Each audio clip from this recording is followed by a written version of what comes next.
Chapter 249, Market Fluctuation. 1,200,000. Going once, going twice, sold. Congratulations to Mr. Risfar for getting the Ralls wine cellar 1842 red wine. John glanced at Risfar. Only he would spend 1.2 million on a bottle of wine. Risfar had been running an ocean shipping company, GDB Ocean Shipping. Its market value was 20 billion. GDB Ocean Shipping had 18 supercargo ships, 4 of which were ranked among the top 10 cargo ships in the world.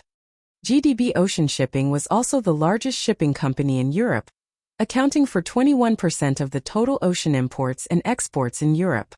Now GDB Ocean Shipping was planning to extend its influence to America. While John himself was also quite rich, he knew that his wealth was insignificant before Risfar. Risfar held 25% of the shares in GDB, that is, he had over 5 billion worth of assets. Of course, it was only the market valuation. He obviously did not have that much money in his bank. Nonetheless, if he wanted to sell his shares, there would definitely be countless people and firms waving their checks and begging to buy them. Just then Risfar's phone rang. Hi, Manus. Mr. Risfar. I just discovered something. What? That Chinese is buying natural pearls. Huh. Do you know the reason? No. He needs quite a lot, 1 ton actually. Risfar turned his head and looked at John. John, do you have 1 ton of pearls? Yes, I have more than 10 cultured pearl farms in Thailand and the Philippines. I can even get you 100 tons. No, I mean natural pearls. Natural ones? Why do you need that much? Gift for someone. That Chinese. Yes. Sure. I'll help you to get them. Natural pearls had always been insufficient on the market. Their demand was way higher than their supply. Even though John was the biggest jeweler in the region, he did not have an entire ton of natural pearls. Nevertheless, with his influence, getting 1 ton was not a difficult task. Oh, hi Jenny, how much natural pearls do you have? I want all of them. Spike, I have no natural pearls. Do you want cultured ones? What? Didn't you just purchase 100 kilograms of natural pearls half a month ago? Yes, but someone bought all of them today. Okay, I'll ask another person. Spike asked another jeweler. Rolling, I need some natural pearls. Sorry, I've sold all of them. What? To who? Mr. John. He's purchasing natural pearls. I've sold all my pearls to him. All right. Spike did not give up. He asked a few more jewelers but only received the same reply. Why is Mr. John buying natural pearls? Could there be some insider information that the price of natural pearls is going to increase? Spike would not have thought so if it was cultured pearls instead, since their supply had always been greater than demand. On the other hand, natural pearls had been in short supply.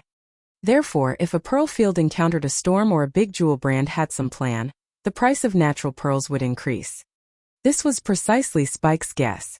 Otherwise, why would Mr. John and that Chinese buy natural pearls? There must have been a leak of insider information, although Spike had yet to receive the news. After some consideration, Spike made his decision. He would also purchase more natural pearls. In addition, he would contact all the jewelers in the eastern region too, instead of just Los Angeles. As for that Chinese, Spike did not want to sell him anything already. Mr. Chan, I'm sorry, but I think our deal cannot continue. Why? There has been a fluctuation in the natural pearl market. All the jewelers are hoarding natural pearls and I can't get any. How much do you have? I'll buy those first and think of another way for the rest, Chan Zhao said. How much money will you give? The original price you said, $280 per kilogram. Oh, that's not the current price anymore. Then how much is it? Chan Zhao was somewhat impatient. $350 per kilogram. Chan Zhao was very frustrated, but he still gritted his teeth and accepted the price. Fine. Wait, I said it wrongly. It's 400 per kg. Spike thought that since Chan Zhao had agreed so easily, his price must be too low. Chan Zhao surely had the secret information too. China was a major pearl market. Perhaps Chan Zhao knew something precisely because China was about to make a big move. It's robbery. Chen Zhao shouted, annoyed. No, it's the market. We had no contract and have not finished our deal, so we can still change the price. And so can you. I don't want it anymore. Chen Zhao did not like being fooled by others. Then goodbye. Spike hung up. Chen Zhao was so angry that he almost smashed his phone on the ground, but he eventually did not, considering that he had just bought it recently. Oh, boss, we've bought enough pearls. However, because of this, the price of natural pearls has changed greatly. Now it's already $340 per kilogram. We have also spent more money as a result. So hi? Is there insider news? No, we've confirmed that it's because of your purchase. A lot of jewelers think that there's actually some insider information. John laughed. He usually would not trade natural pearls, but as the largest cultured pearl supplier in the region and the owner of the famous jewel brand Alita, he still had a big influence. When other jewelers realized he was buying large amounts of natural pearls, it was normal for them to think that he had some insider information. Nevertheless, when they discovered there was nothing after 2 days, the price would fall back. Then release fake news to remove some of the individual jewelers from the game. As the main player, John could easily control the market. His every action could cause people to become suspicious and the market to fluctuate. John took his phone and called Risvar. Mr. Risvar, I've enough pearls. Call him directly. Oh, me? Shouldn't it be you? John was confused why Risvar would give him the opportunity to help Chen Zhao. Although John was really grateful for what Chen Zhao had done, he could return the favor later. Why did Risvar ask him to call Chen Zhao directly? Chapter 250 Red Wine. Zola, that pearl seller you introduced to me is an asshole. What's wrong? Zola was confused. She didn't know what had happened. Chen Zhao told her about Spike raising the price for no reason, adding more emotion and details. Hearing this, Zola furrowed her brows. I see. I'll make sure to get an explanation.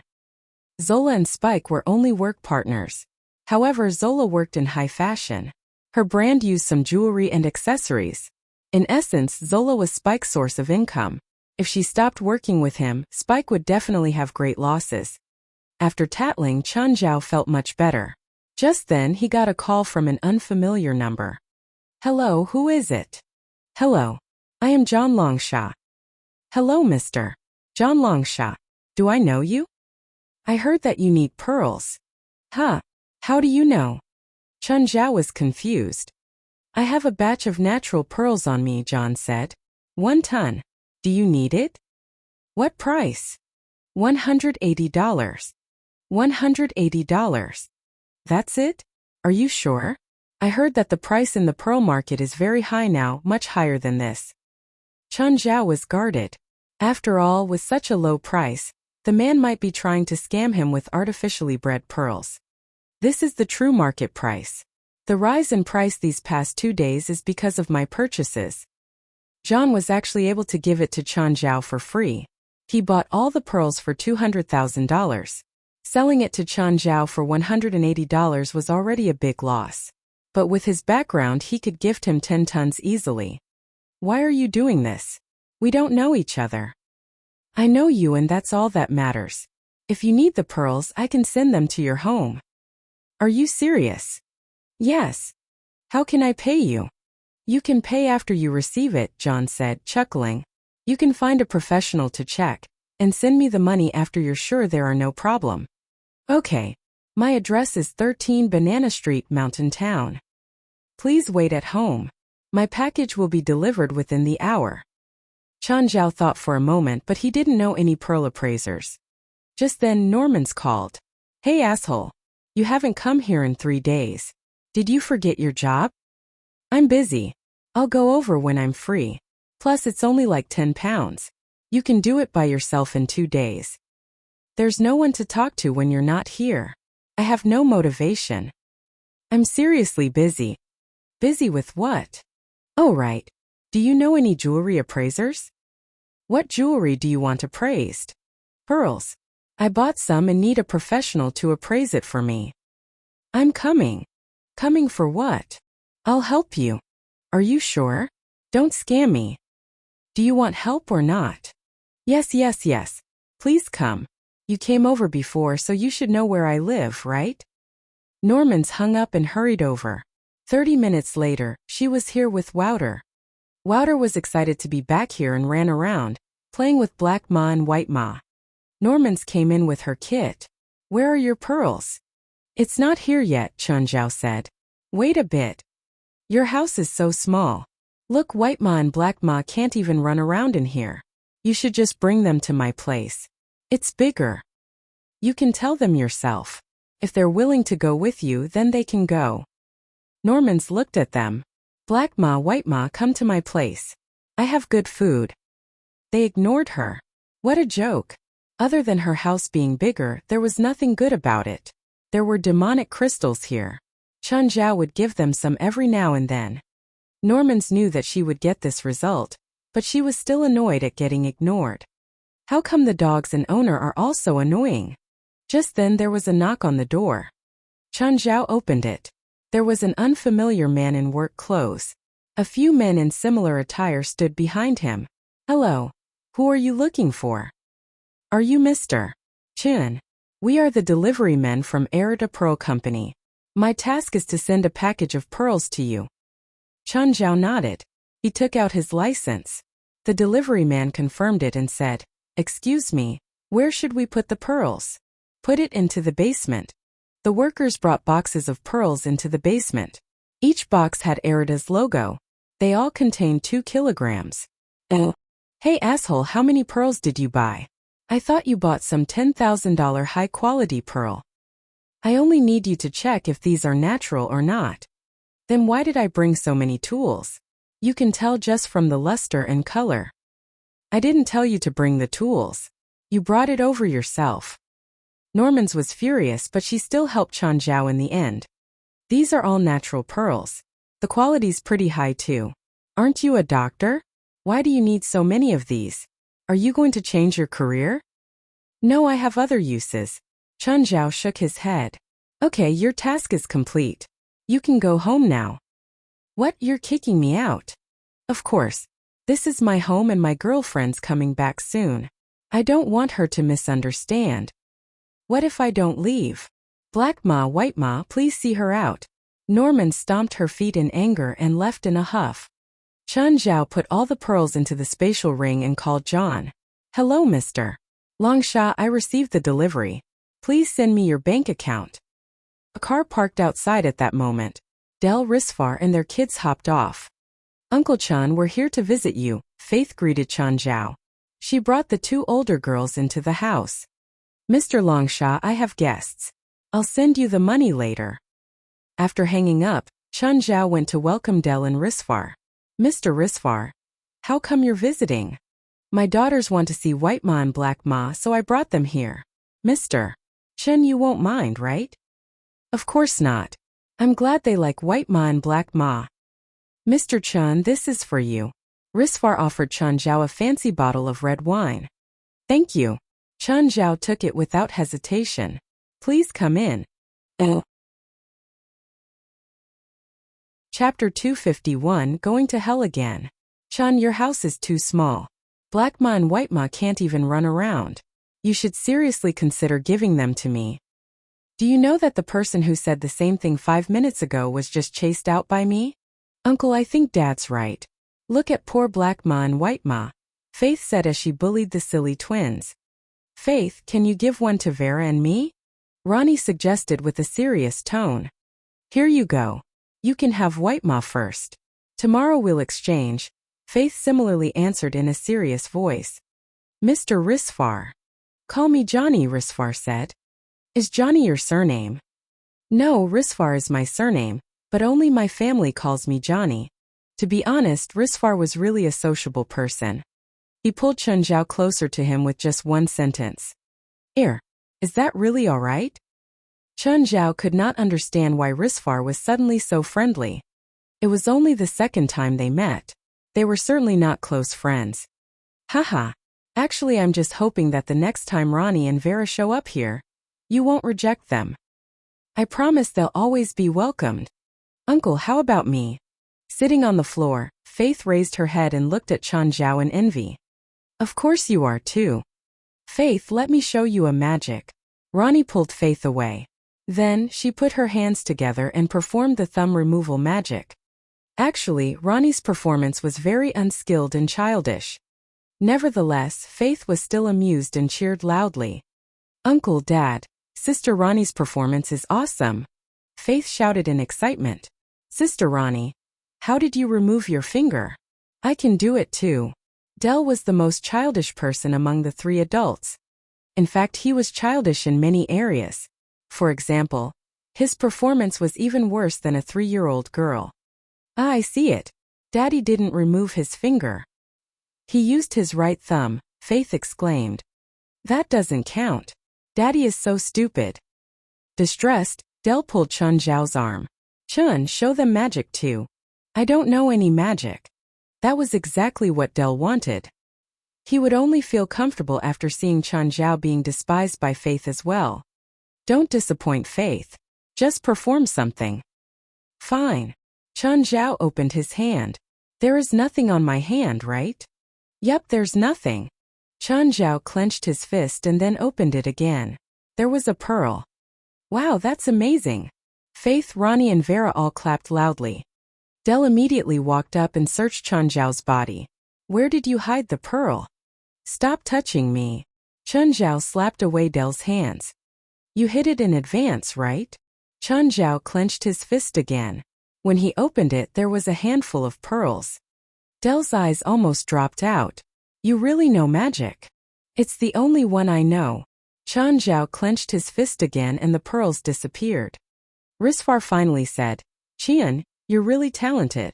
Despite his careful observation, he could not tell how the magic was performed. Uncle, I want to see it again. Black Ma, get me a bucket. Black Ma soon returned with a bucket in his mouth. Chun Zhao opened his left hand. There's nothing, right? Yes, nothing. The three kids stared attentively at Chun Zhao's hand.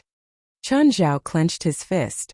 Then pearls started to fall out through the gaps between his fingers one after another. Before long, there was already a layer of pearls in the bucket. Chun, where exactly did you hide the pearls? Did you plan to show us this magic in the first place? Del asked curiously. Risfar was very curious too. Close-up magic was the most difficult type to perform. Chun Zhao also had no one to help him. However, Risfar could not see the trick at all. Chun, teach me the magic. Nah, you're too dumb for it. Chun Zhao glanced at Del with the corner of his eye. Don't say that before the kids. You're degrading me. Chun Zhao only performed this for the kids. He did not want to expose anything. In the evening, Fei Lai came home. Del and Risfar also left. Puff, it's a tiring day. What happened? It's the weekend. There were a lot of people in trouble. If it's too tiring, you can quit. No, Fei Lai rejected immediately. Chun Zhao would not force Fei Lai to be a housewife. By the way, I'm leaving for a day, Chun Zhao said. Huh? Where? That place. Oh, you mean the place you disappeared to? Yup. I really want to see that place too. Chun Zhao gave a bitter smile. He really could not bring Fei Lai. It was hell after all. Apart from him, the only way for a person to go there was to commit suicide. Fei Lai, I can agree to anything but that. I know, Fei Lai said understandingly. When are you leaving? Tonight. I'll go there earlier and come back earlier. Okay. Chun Zhao put his arms around Fei Lai's shoulders and gently kissed her hair. Chun Zhao thought about what he should get for Fei Lai from hell. Just when he was about to act further, he suddenly realized that his body was fading away. Fuck. This again, Chun Zhao cursed. Fei Lai had yet to realize Chun Zhao's change. She suddenly lost balance and fell onto the sofa. Of course, she immediately discovered Chun Zhao's disappearance. Human, you're finally here. If you came any later, it'll be over. Beelzebub Sophie was standing right before Chun Zhao. Chun Zhao walked out of the magic array. Lord, this is the treasure stone you wanted, right? Chun Zhao took out a pearl. Beelzebub Sophie immediately nodded. Yes, this is the one. Don't tell me you only brought one. A lot. Chun Zhao took out all of the pearls and placed them before Beelzebub Sophie. Are these called treasure stones in hell? Are they very precious? Anything that isn't available in hell is precious. Many years ago a human brought some here. What's their use? I'm making some spring of youth. One of the ingredients is treasure stone. What's spring of youth? In human language it can make people young again. In our language it can make us return to our strongest state, Beelzebub Sophie said. Chun Zhao's eyes glittered. How much will you be making? Don't worry. I'll give some to you. Beelzebub Sophie was really kind. I spent almost half of all my wealth to make 2 bottles of Spring of Youth. Come follow me.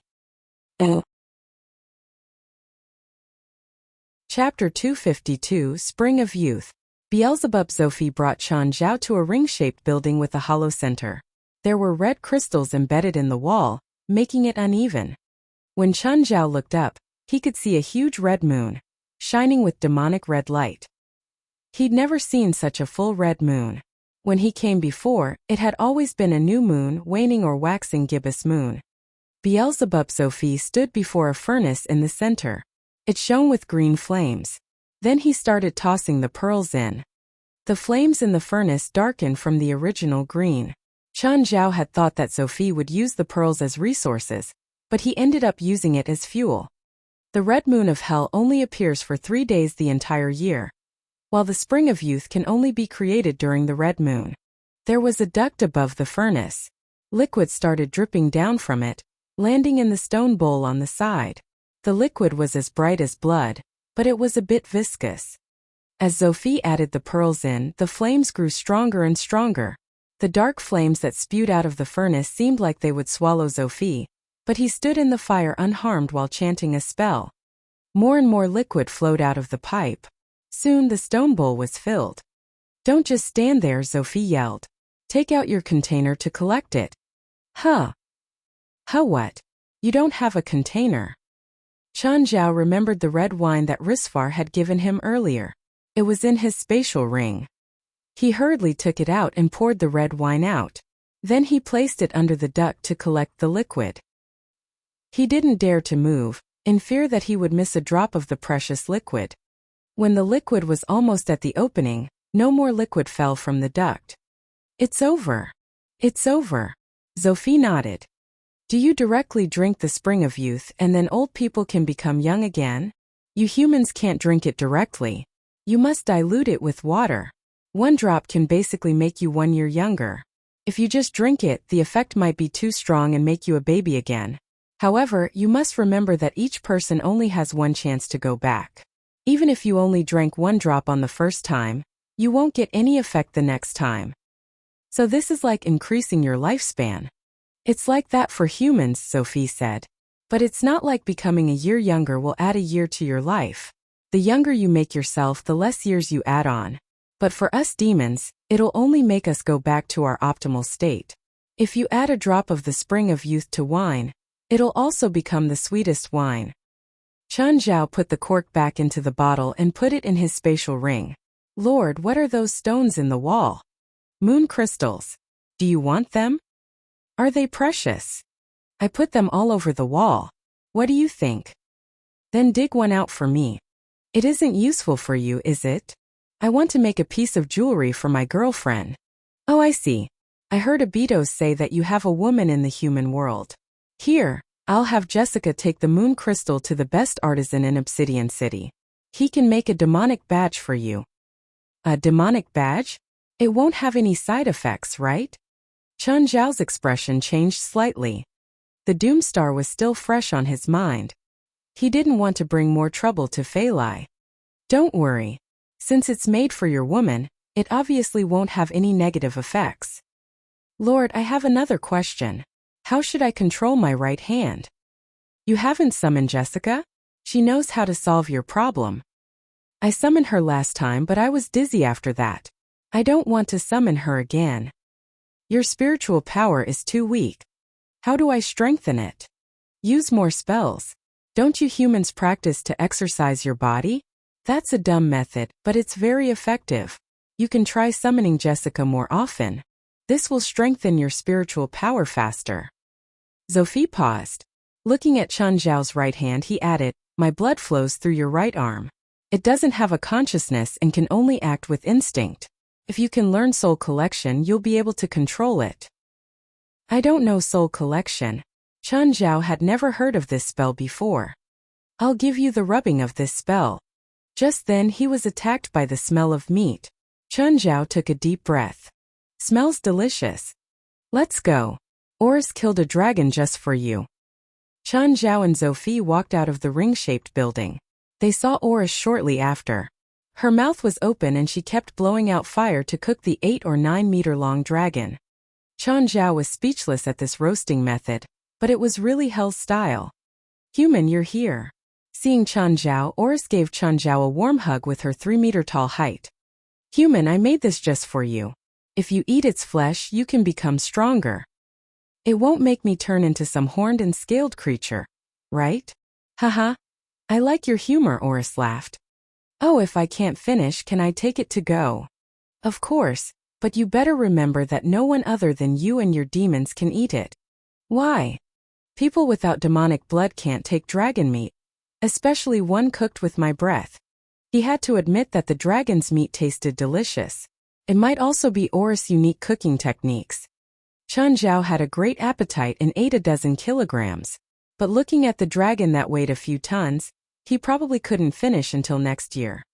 Thankfully, he could take it back and let the other demons get a taste. He stayed a full 24 hours. Chen Zhao received the spell rubbing of soul connection, and the pendant made out of the moon crystal by an artisan that Jessica had found. It was a beautiful pendant with a red gem. There were at least 100 carats of heart-shaped moon crystals. It shone with a mesmerizing and strange red light. The chain was created out of some unknown silver-white metal. Felt like it didn't exist. You wouldn't feel it when wearing it. Its name was the Red Moon Heart. Of course, it was also a demonic badge. Its function was that it would never be lost. Okay. This was honestly the most useless demonic badge. Chapter 253, Red Moon Heart. Ah! Fei Lai screamed. Chen Zhao's abrupt appearance almost made Fei Lai jump into the air. It's me, Chen Zhao quickly comforted. Are you trying to scare me to death? Fei Lai calmed down. Sorry, Chen Zhao was also speechless, but he immediately took out Red Moon Heart. It's for you. Wow, it's so beautiful. Fei Lai could not move her eyes away. No women could reject such a piece of artwork. Red Moon Heart was the most gorgeous and thrilling accessory Fei Lai had ever seen. Is this ruby? No, but it's definitely more valuable than ruby. It's the only piece like it in the world, Chen Zhao said. Is it very special? Yes, it's called Red Moon Heart. Once you wear it, it will belong to you forever. Nobody can steal it away. The power of magic. Yes. So I won't be able to take it off. No, you can take it off, but it will never be lost. Put it on me. Fei Lai could not wait to wear the gem. As Red Moon Heart hung before Fei Lai's chest, it seemed to glow even brighter. It feels so special. I can only feel the presence of the gem but not its weight. You look amazing. Fei Lai opened her mouth slightly and started to pant. She waited for Chen Zhao's next move. Chen Zhao felt that he had become stronger, perhaps because of the dragon meat he had eaten. He did not realize his change in hell, but now that he was back in the human world, he almost could not feel Fei Lai's weight. Chen Zhao lifted his arms gently and pulled Fei Lai toward himself. After a long battle, Chen Zhao was still not satisfied, but he stopped because of Fei Lai's begging. At night, Chen Zhao was sleeping with Fei Lai in his arms. Suddenly, Blackie's head floated out from the wall. Chun! Chen Zhao was shocked out of his wits. Even though it was not the first time, he was still not used to it. Blackie, what do you want? Chen Zhao acted quietly, afraid that he would wake Fei Lai up. I need your help tomorrow. What? Remember I told you I have been casting Hell Knell on a vegetative man? Yes, why? Help me to heal him. It was Blackie's first request. In the past, it had always been Chen Zhao who needed Blackie's help. Hence, Chen Zhao had no reason to reject Blackie, although the person was in a vegetative state. Chen Zhao had no prior experience at all. He did not know how to treat the person. All right. After consideration, Chun Zhao decided to agree for now. As for whether he could succeed, he had to see the patient first. While he was curious why Blackie wanted him to treat that person, he would not ask unless Blackie was willing to tell him. Oh. The next day, Chun Zhao drove to Chantilly Hospital. He did not repair the broken window, because according to U.S. laws, pet owners must not leave their pets alone in closed vehicles. Chun Zhao had the habit of leaving them in the car. If someone discovered that there were pets in the car, he or she might just smash the window. Therefore, Chun Zhao might as well leave the window broken. He believed that nobody would dare to steal his car. As Chun Zhao strolled in the hospital, he suddenly saw Four. Chun, what are you doing here? Why do I see you every time I come here despite the size of the hospital?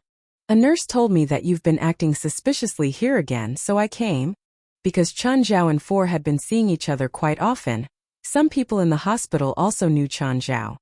You still haven't told me why you're here. I'm looking for someone, Chun Zhao answered. Is it your friend? No. Chun Zhao shook his head. Then who is it? Another client? It's my patient, not client, Chun Zhao corrected. I don't get it. Is there a difference? Four looked at Chun Zhao confused. The patient I'm looking for is male, around 40 years ago. He's vegetative and has been here for 5 years. He also has a daughter who visits him every 2 days or so. I'll help you to find him. Four glanced at Chun Zhao. Are you going to treat him? I want to see his condition first. If possible, I might heal him, but I'm not experienced in treating vegetative people either. There were at least 1,000 hospitalized patients in the hospital. Given that Four was not a neurologist, it was normal that she did not know the person Chun Zhao was talking about. Anyway, Four still helped Chun Zhao to find the patient. WAT leaders. 5 years ago, he fell into a coma after a severe car accident. He's still vegetative now. Is it him? Yup. Four brought Chun Zhao to the ward. It was a standard ward with 4 beds. However, only one of the beds was occupied at the moment.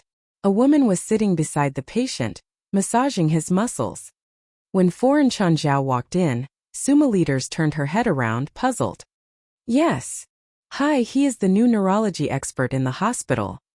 He has awakened many vegetative people in the past. It's his first day here, so he would love to take a look at all the vegetative patients in our hospital. Hi, I'm Suma Leaders. This is my father. Can you please wake my father up? I can't promise you anything, but please can I check his condition first? Having lain in bed for more than 5 years, We's muscles had badly wasted. He was extremely weak and fragile. Do you have his medical reports in the past few years? Yes, but I don't have them with me now. Can I give them to you tomorrow? Sure, Chun Zhao nodded. After examining We's body briefly, Chun Zhao and Four left the ward. Chun, how did you choose your patients? You don't even know them, right? It's a request from a friend, just like the request from you last time, Chun Zhao said. Can you wake him up? I'm not sure, Chun Zhao admitted. Chun Zhao had never had a vegetative patient before.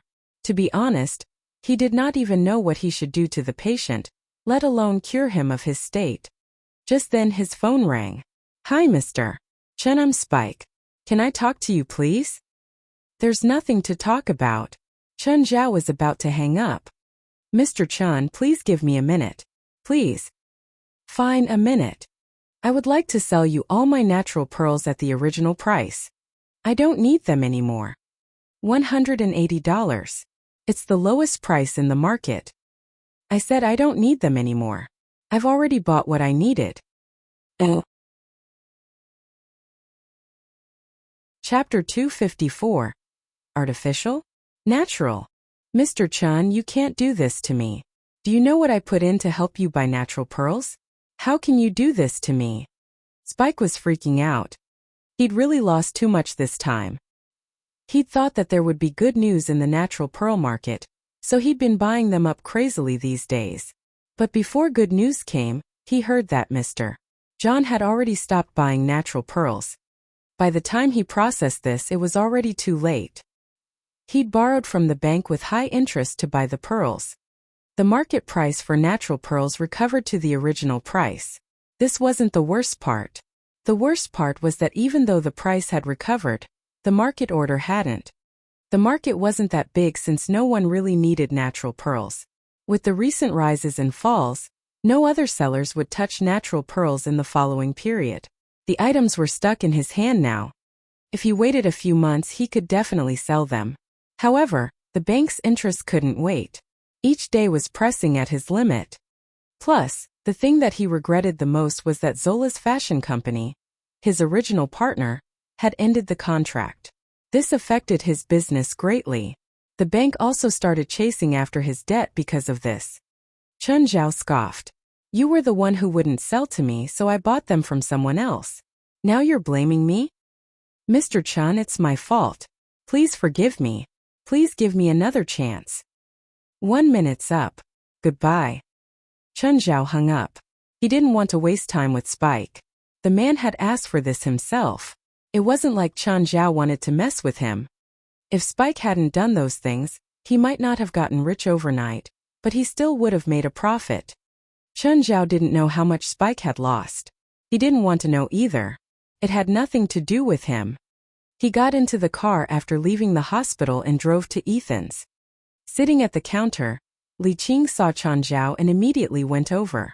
Mr. Chun, this is the peace knot that I made for you. It's just a little gift. Please take it. Huh. Chun Li gave me one too, Ethan said from the counter. Does it actually work?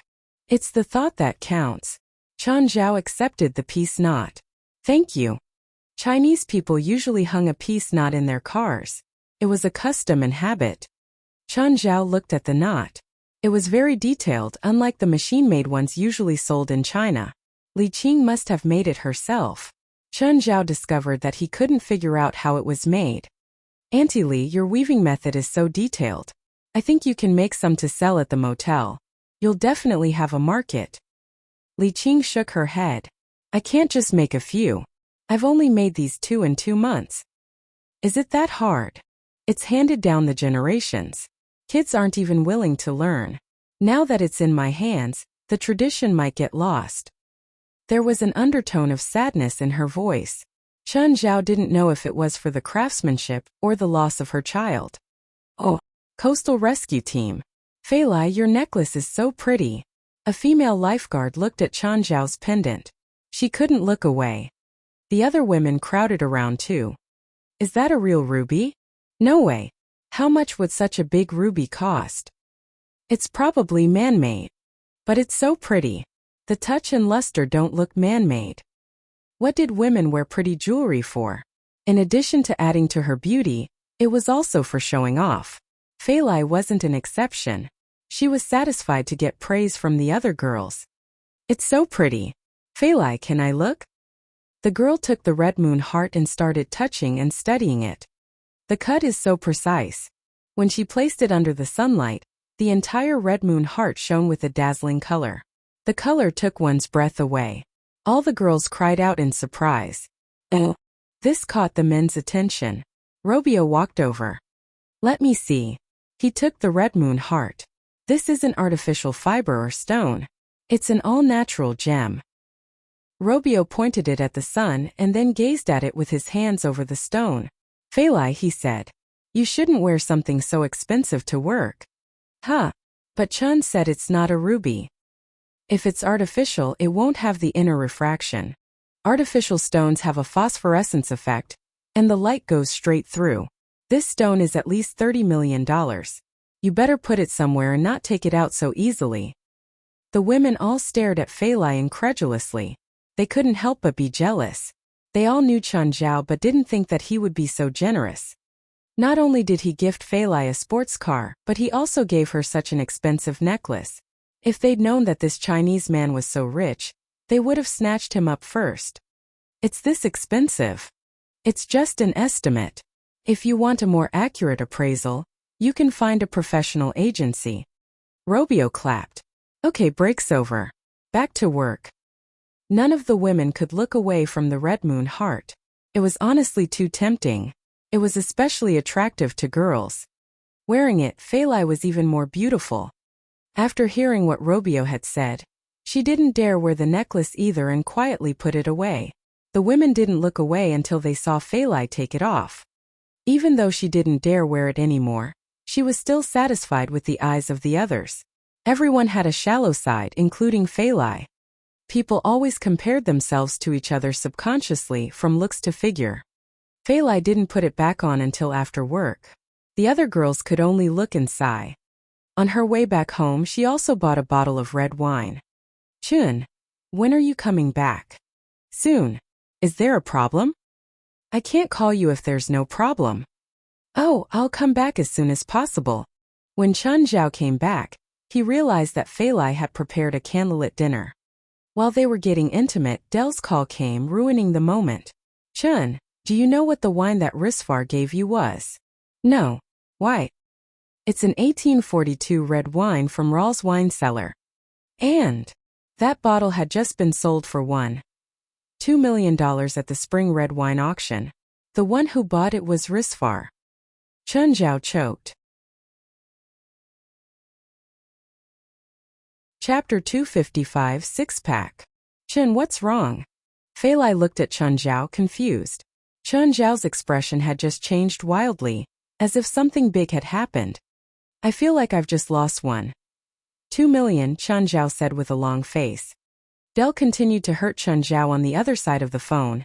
Chun, you can't just enjoy that wine yourself. Do you want me to go over, or do you want to come here? Maybe tomorrow. Feilai and I are having candle dinner now. What? Have you already opened the wine? Don't finish it. Leave some for me. Don't worry, we didn't open that bottle. Why didn't you tell me earlier? Chun Zhao complained. I only found it out just now. It was too late anyway. Chun Zhao had already poured the $1.2 million red wine away himself. Nevertheless, he still took out the original bottle and poured the Spring of Youth into another bottle. Chun Zhao left a bit of the spring in the bottle and poured the leftover red wine from the dinner in. According to Beelzebub Sophie, adding the Spring of Youth to wine could increase its quality. Chun Zhao hoped that Dell would not notice any difference. The next day, at noon, Chun Zhao went to Dell's house with the wine. Chun, have you already drunk so much? Realizing that there was only half a bottle left, Dell's face was filled with pain. You should be glad that there is still some left. Chun Zhao rolled his eyes. My wine contains the Spring of Youth. Don't think it's worse than the wine from Rahl's wine cellar. Mr. Risfar gave it to me. Let's call him here and drink together. Are we really calling another person here when there's only half a bottle? I won't be drinking. Chun Zhao rolled his eyes again. A person could only benefit from the Spring of Youth once. He did not want to use it this early. Chun Zhao planned to use it only when he and Feilai were much older. The wine was a gift from Risfar after all. It was reasonable for Chun Zhao to invite him over to return the favor. Black Ma, go and invite Mr. Risfar here. To be honest, Chun Zhao did not understand why Risfar would give him such an expensive bottle of wine. They had only met each other twice. Soon Risfar came. Black Ma was also carrying Ronnie and Vera on his back. Chun, did you ask Black Ma to invite me here? Yes, what did he tell you? He said woof woof. Can you translate it? When Risfar saw the red wine on the table, he smiled. Johnny, why did you such a good bottle of wine to Chun instead of me? He doesn't even know about wines. I would rather pour it away than give you. Why? Did I offend you? Who knows which bitch you'll share the wine with? In just a week, I've seen at least 10 women enter your manor. Chun Zhao poured Risfar and Dell a glass of wine each. Risfar looked at Chun Zhao. Chun, are you not drinking? Feilai and I already drank half yesterday. To be honest, it's a waste for either of us to drink it. Fine. Wish you and Feilai happiness. Risfar lifted the wine glass. He had already smelled the spreading aroma. The wine was even better than he thought. The extremely intense smell really matched the price of the classic collection from Rahl's wine cellar. Risfar took a sip. The sweet taste of the wine filled his mouth immediately. It was an alluring feeling. Risfar could not help heaving a long sigh. Great wine. Chun, are you really not drinking? Risfar had another sip. he suddenly realized something. He had drunk the wine from Rahl's cellar before, but it did not feel as good. Rahl's wine cellar only produced a few bottles of wine each year, which were all sold in auctions. The red wine from Rahl's cellar tasted sweet and gentle. However, because it was made in redwood barrels, it would have the smell of redwood. This is not from Rahl's cellar. Nevertheless, the wine was even sweeter and more intense than the original. The aroma filled and stayed in Risfar's mouth for a long time. Risfar lifted the wine glass and looked at the wine under sunlight. The wine was very bright and had no impurities at all. Under the refraction of sunlight, it looked as shiny as ruby. What a great wine! Risfar looked at Chun Zhao. Chun, it's not the original wine, right? Chun Zhao was surprised that Risfar could tell the difference. Can you tell me which cellar it's from? I've never had such wine before. It's excellent. Nice. Del suddenly grabbed the bottle and drank from it direct. Chun Zhao quickly snatched the bottle from him. Damn, you can't drink like this. Why? It's just a bottle of wine. You need to taste it slowly. Nobody drinks like this. Also, how are we supposed to drink after you put your mouth around it? Luckily, it was in Del's house and they were all friends.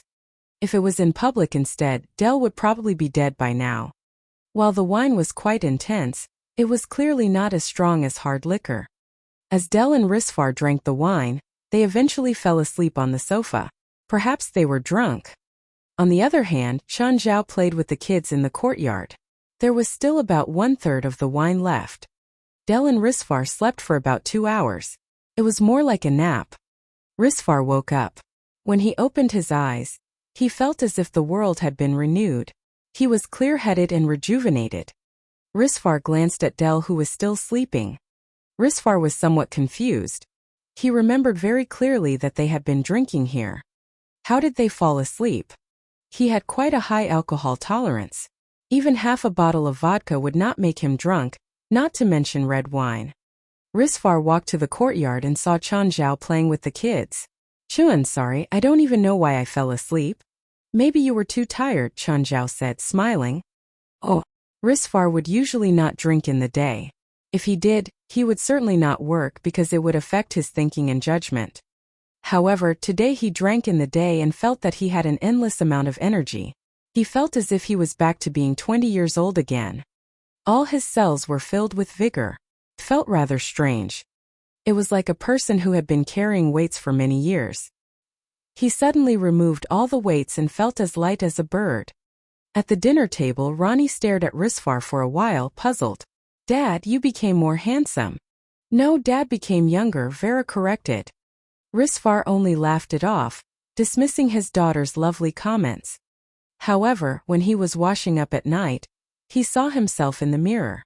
Did my crow's feet just disappear? Risfar was confused. The wrinkles on his forehead were also gone and his hair had become brighter. He used to have some white hair due to his busy schedule and worry for his family. Now, his white hair was nowhere to be seen too. Risfar touched his belly. Six-pack. Since he was 30, his six-pack had been reduced to beer belly. Chapter 256. Evil from the Heart. The next day, Risfar realized that he seemed to have really gotten younger. It was more obvious than yesterday. The muscles he'd gotten during school were back on him. This feeling was very strange. Risfar kept posing in the mirror. His heart jumped. Could it have been that bottle of wine? Had Chun Zhao invited him to drink the wine to make himself get younger? Risfar was 40 years old. He estimated that he looked to be around 30 years old now. To be honest, the change wasn't that big. He just looked a bit younger. If it really was the wine, then Del had drunk more than him, so he wondered what the man looked like now. Risfar put on his clothes and ran to Del's manor. He saw a muscular young man with a bare upper body. He was sunbathing next to the pool with just his boxers. Del. Who are you? Johnny. Del looked up. He didn't recognize Risfar immediately. Del, your body. I don't know. I don't know either. You look a decade younger. Del had been 28 years old, but because of his lifestyle, he'd gotten weaker. He'd looked like he was in his 30s. Now he looked totally young. And what was with that perfect body? Risvar felt that Del's change was even more dramatic than his. Risvar's body had also changed, but it wasn't that big. Is it Chen's wine? Risvar asked. Didn't you give Chen that bottle? It's the original bottle, but the wine can't be it. Or maybe he added something to the wine. Del fell silent. Risvar looked at him and asked, Del, do you know something? No. I don't know anything. To be honest, I'm jealous of your figure. Del was quite satisfied to get his body back too. Oh. In the morning Chan Zhao kissed Feilai goodbye. Then he took the dragon meat out and fed it to Beelzebub, Raymond, Walter, Carrie, Abitos, and the silly twins. He also ate some dragon meat. It really tasted delicious. Just then someone knocked on the door. Chan Zhao opened it to see a stranger standing there. Mr. Chan, please help me. The stranger started begging him as soon as he started talking. Who are you? Spike. Chan Zhao furrowed his brows. I can't help you. Mr. Chan, please. I beg you. Chan Zhao hated Spike to the max. This businessman had no trustworthiness at all. After he lost his money, he came to Chan Zhao to make him solve the problem. Nothing this good happened. I wanted 1 ton of natural pearls. You wouldn't sell it to me, so I found it from someone else. I don't need it anymore. There's no use finding me. I have no choice now. I owe so much money to the bank and loan sharks. If you don't help me, I'll go bankrupt. This has nothing to do with me. Chan Zhao pushed Spike out. Just as he was about to close the door, Spike raised his gun. He stared at Chan Zhao menacingly. If you don't let me live, I won't make it easy for you either, you chink. Mr. Spike, do you know what you're doing? My life is ruined already, so I'll make you die with me. Chan Zhao raised his leg and kicked Spike without mercy. To him, Spike was just a weakling. Even an amateur like Chan Zhao knew that he had to lift the safety to fire with that gun. This meant that Spike just wanted to scare Chan Zhao into agreeing. Maybe he thought that he could force Chan Zhao to buy his stuff with this childish threat. However, after getting kicked, Spike clutched his stomach in pain while lifting the safety. Chan Zhao just stared coldly at Spike without continuing to attack. After all, he still had a mortal body. He didn't want to block the bullet with his flesh. Spike carefully retreated and escaped into his car. Chan Zhao immediately called the cops. A while later, Leonardo and a policewoman arrived. Chun, I heard that you met an armed robber. Yes. Chan Zhao described what had happened. Chun, I swear to you that I'll find the asshole that pointed a gun at you. I'll teach him a lesson. Leonardo, is this your partner? She's Rose, my new partner. Hello, Miss Rose. Hello, Mr. Chin. Leonardo mentions you often. I take it you two are close? Without a doubt. We won't bother you anymore. Goodbye. Bye. Chun Zhao waved. It seemed that Leonardo's spring was here too. Rose looked at Leonardo in a different way. Ever since David and Kate were captured by the Mexican gang, their feelings started heating up. They were living together now. They should find a time to meet up and have Leonardo bring Rose. It would help further their relationship. This way, Leonardo wouldn't act like he'd never seen women before, and ask for numbers from any pretty girl. By then, Beelzebub and the others had finished breakfast. Chan Zhao cleaned up and took out the leftover red wine. He wanted to bring it to Ethan. Ethan had high blood pressure these days. The diseases that came with age were already obvious on him. If he had the will, Chan Zhao could help make a weight loss plan for him. However, Ethan was the type that just ate, slept, and ate. He couldn't start moving at all. Dieting would work even less. After reaching a certain age, dieting would hurt the body too much. Just then Felwood Cisco called. Mr. Chan, we have the general shape of the basement done. Do you want to come over and check? You can tell us where you're unsatisfied with and we'll revise it. It'll be more troublesome if we fix things after building the upper level. Okay, I'll go over now. Chun Zhao brought his pets and drove toward Mirror Lake's construction site.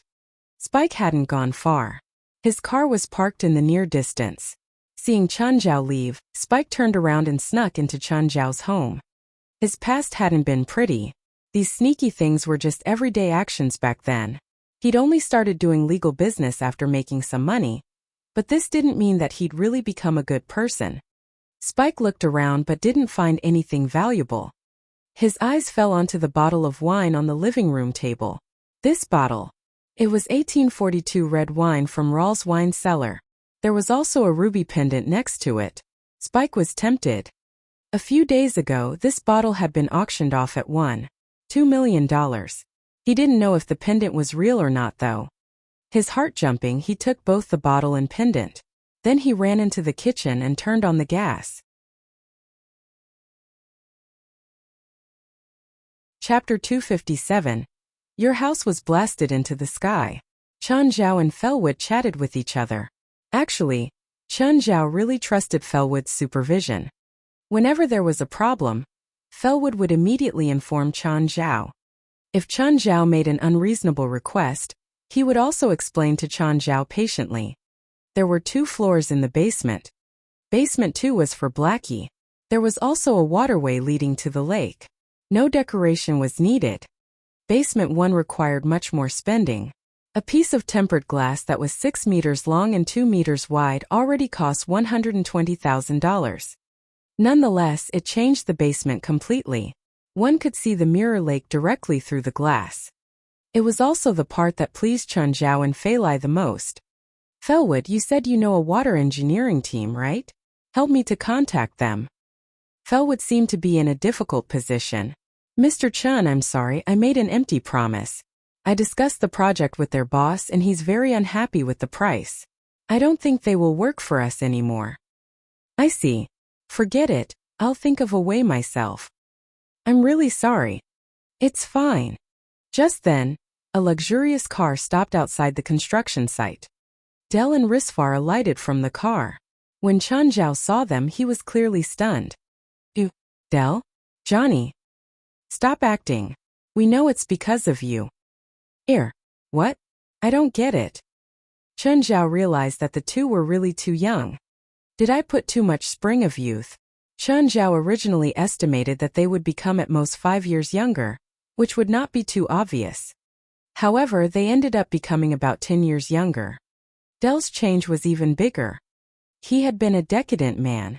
Now he suddenly became muscular and handsome. Fine, I won't ask anymore. Dell patted Chen Zhao's shoulder. Chen, is this your new home? Yep, Chen Zhao nodded. It's big. You must have spent quite a lot. As a Chinese, I have a special feeling for land. It's a great place, Risfar commented. Indeed, there was an excellent view of the mountains and the lake. Both Dell and Risfar felt that the place was exceptional. Suddenly, a police car approached them. Leonardo and Rose walked out from the car. Chun, something happened to your house. What? What happened? Your house was blasted into the sky. What? Chen Zhao was flabbergasted. What the fuck does blasted into the sky mean? When Chen Zhao saw the remains of his house, he was still in a trance. The firefighters had already arrived. They were merely extinguishing the fire. The fire was soon controlled, but there was nothing left in the house anyway. Everything was gone, except for the basement. Buddy, can you tell me the cause of the fire? Gas explosion, the firefighter said. Gas leak. No, the gas in your house wasn't turned off. But I didn't even use the stove in the morning. I can't answer that, the firefighter said, speechless. Chan, seems like you won't have a place to live for now. You can stay at my place, Dell invited. My place works too. Risfar felt that it was a very good opportunity. Nevertheless, Chen Zhao was clearly not in the mood for this. There was nothing valuable at home. After all, he had kept all the important things in the spatial ring. Still, Chen Zhao's mood was like an ignited gunpowder barrel. The gloom on his face was hard to ignore. Chen Zhao looked at Bant's house not far away. Bant's car was parked at the roadside. Bant, are you at home? Chen Zhao called Bant. No, what's up? I see your car is parked at the roadside. Does your car have a driving recorder? Yes, do you need it? My house was burnt down by someone, Chen Zhao said. Chen Zhao was certain that someone had done it. It was definitely not an accident. I'll be right back. Soon Bant came. He gave Chen Zhao the SD card of the recorder, and even his laptop for Chen Zhao to play the record. Chen Zhao set the time to 9 in the morning. Soon after he left, another car parked before his house. Spike. Chen Zhao was enraged. Spike entered Chen Zhao's house. More than 10 minutes later he came out with a bottle of wine. The eyes of Dell and Risfar glittered, but they did not display their feelings. 1 minute after Spike left, the house exploded. Oh. Chen, is he your enemy? Now he is. Chen Zhao's face darkened. Then Leonardo and Rose brought the SD card away. Risfar and Dell looked at Chen Zhao. Chen, what's your plan? Wait for the police to catch the culprit. What else can I do? If you need it, I can help you, Risfar said. I can too. Dell always had the habit of speaking before thinking. Since he stole that bottle of wine, we can offer a high price in the black market to purchase it. He should be more than happy to sell it to us. Chen Zhao looked at them. Do you want that bottle of wine? Here. It's yours. We'll return it to you, of course. If you happen to receive it, give it to your old relatives. You won't need it. What do you mean? A person can only benefit from that wine once. Can the wine cure diseases? Risfar asked. Johnny, is any of your relatives or friends ill? Chen Zhao finally got it. Risfar must have found out about him somehow. Therefore, Risfar came close to him, hoping that he would treat someone for Risfar. It's my wife. Chen Zhao thought about it. Give me her medical history. Are you going to treat my wife? You need to promise me that after your wife recovers, nobody else will ever find out about it. Yes, I promise. Risfar said in excitement. Give me the reports as soon as possible, Chen Zhao said. Of course, Risfar nodded firmly. Also, give me 24 hours. I'll find that person for you. Tell me if you want him dead or alive. I'm a law-abiding resident. I'll wait for the police to give me an answer. Chen Zhao rolled his eyes. Once Chen Zhao was alone, he immediately called Morgari. Morgari, help me to find someone.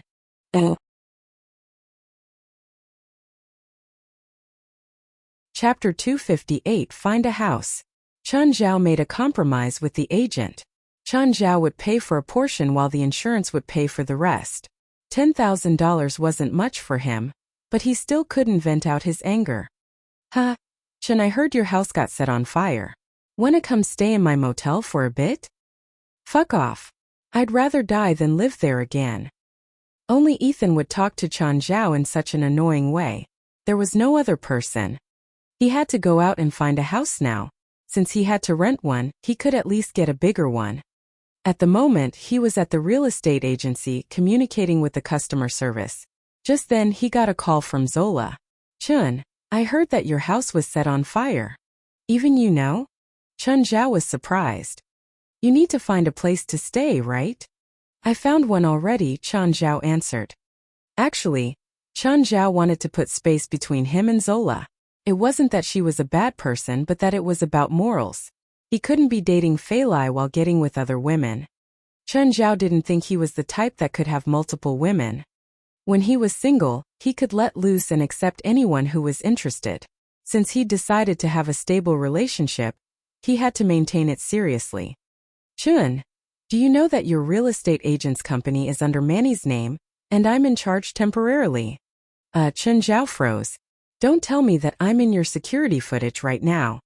No, but your information is in the database in front of me right now. All right. Chen Zhao knew he couldn't reject her. How about that mountain villa you and Daniel lived in before? How much is rent? Up to you. Chen Zhao thought for a moment and said, I lost half a bottle of wine during the fire. The pyro stole it. If found, it'll be beneficial to you or your father. Thank you. But you're not the only one who knows this. I'm quite healthy, Zola said. I don't really need health benefits. Trust me, you won't be able to reject the effects. What are the effects? I'll just say this much. Oh right, when can my girlfriend and I move in? I already had someone go clean it up, Zola said. You can move in tonight. Are you sure you won't tell me the exact benefits of the wine? I'll tell you if you can get it. If not, then you'll be upset if I tell you. It's best if I don't say anything. Fine. I'll try my best to find it. Chun Zhao drove to Angel Beach. As soon as he parked, White Ma and Black Ma rushed out. These two opened the door themselves. As soon as they got off, a bunch of fangirls and fanboys swarmed over. They were honestly popular at Angel Beach. Chun Zhao didn't understand. Just then, a female lifeguard saw him. Hi Chun. Hi Pharaoh. To be honest, Chun Zhao wasn't familiar with her. Are you here for Fei Lai? Yes. Your car is so big. This is the kind of car for men. Ha! I wonder what it feels like to sit in such a big car. Chun Zhao was spaced out. He was thinking about how to tell Fei Lai that her clothes and shoes had all exploded. Chun, can I try out your car? Huh. He finally realized that this girl wanted to have sex in his car. Sorry, I'm busy. How about next time? Sure. I'll take you to Fei Lai. Pharaoh acted like nothing had happened.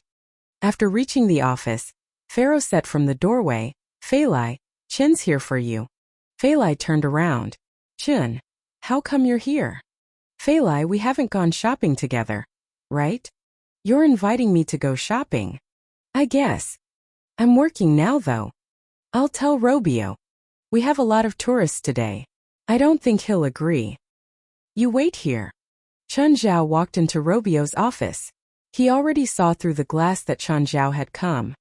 Chun, how come you're free to come here today? Someone set my house on fire, including Fei Lai's clothes and everyday items. I hope you can give her half a day's leave. Leave Walter, Black Ma, and White Ma and I'll let Fei Lai go. Sure. I'll come to get them at night. Okay, no problem. Oh, Chun, did you make a bunch of money today? Fei Lai looked at Chun Zhao holding all the bags that he'd bought for her. She was suspicious. Why would Chun Zhao voluntarily go shopping with her? He never did that before. Whenever he wanted to buy something, he would have a store in mind, go in and then go out. It was that simple. Haha, Chun Zhao's smile was a bit forced. I lost so much today, alright? Buy whatever you want. I think I bought enough today. What about lingerie? And pajamas? I already have a bunch. There's no need to buy more, especially pajamas. I've already worn it for many years. I'm not used to wearing other ones, you know that. Okay. You don't have to wear pajamas. Chun, what's wrong? What do you mean? Did something happen? No, I just feel that I should think more about you. In the past, I always rejected you when you wanted me to go shopping with you. I'll shop with you more often now. Are you sure nothing happened? Please, what can happen? Chun Zhao rolled his eyes. There's a Chinese custom that a new house needs new clothes. There's a custom like that? But there are still 2 months until our new home is completed, right? It's always good to be prepared. We'll definitely need to invite our friends over for a party. I hope the owner will be beautiful. But this is already a lot. You're holding at least $20,000 worth of clothes. It's not a lot at all. Oh, you haven't bought perfume yet. Perfume? I don't use perfume. You know that we have a lot of pets.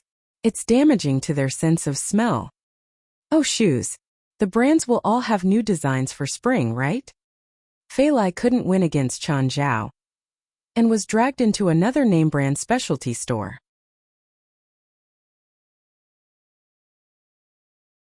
Chapter 259. Our new home is definitely better than here. Fei Lai had the most insane shopping trip in her life. Although her family was quite wealthy, she was not a crazy shopaholic. It had a lot to do with her personality. While Fei Lai liked to wear famous brands and read fashion magazines just like most women, she was a rational shopper. However, today she was forced to spend more than $50,000 on clothes and shoes. Of course, even so, Fei Lai was still rather rational. Most items she bought cost between $1,000 to $2,000.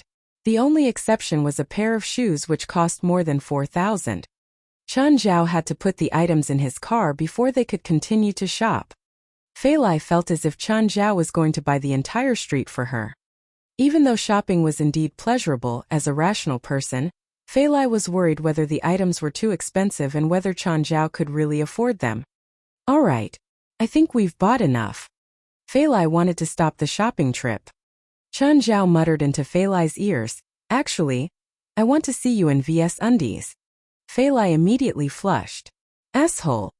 After a while, they returned to the Coastal Rescue Team HQ. When the female lifeguard saw the various shopping bags Chen Zhao was carrying, they could not move their eyes away. They were the brands every woman dreamed of getting. The things Chen Zhao was carrying probably cost more than their monthly salary. To be honest, Chen Zhao really did not want to carry the items himself. His SUV trunk was already full, so he had to put the rest in Fei Lai's car.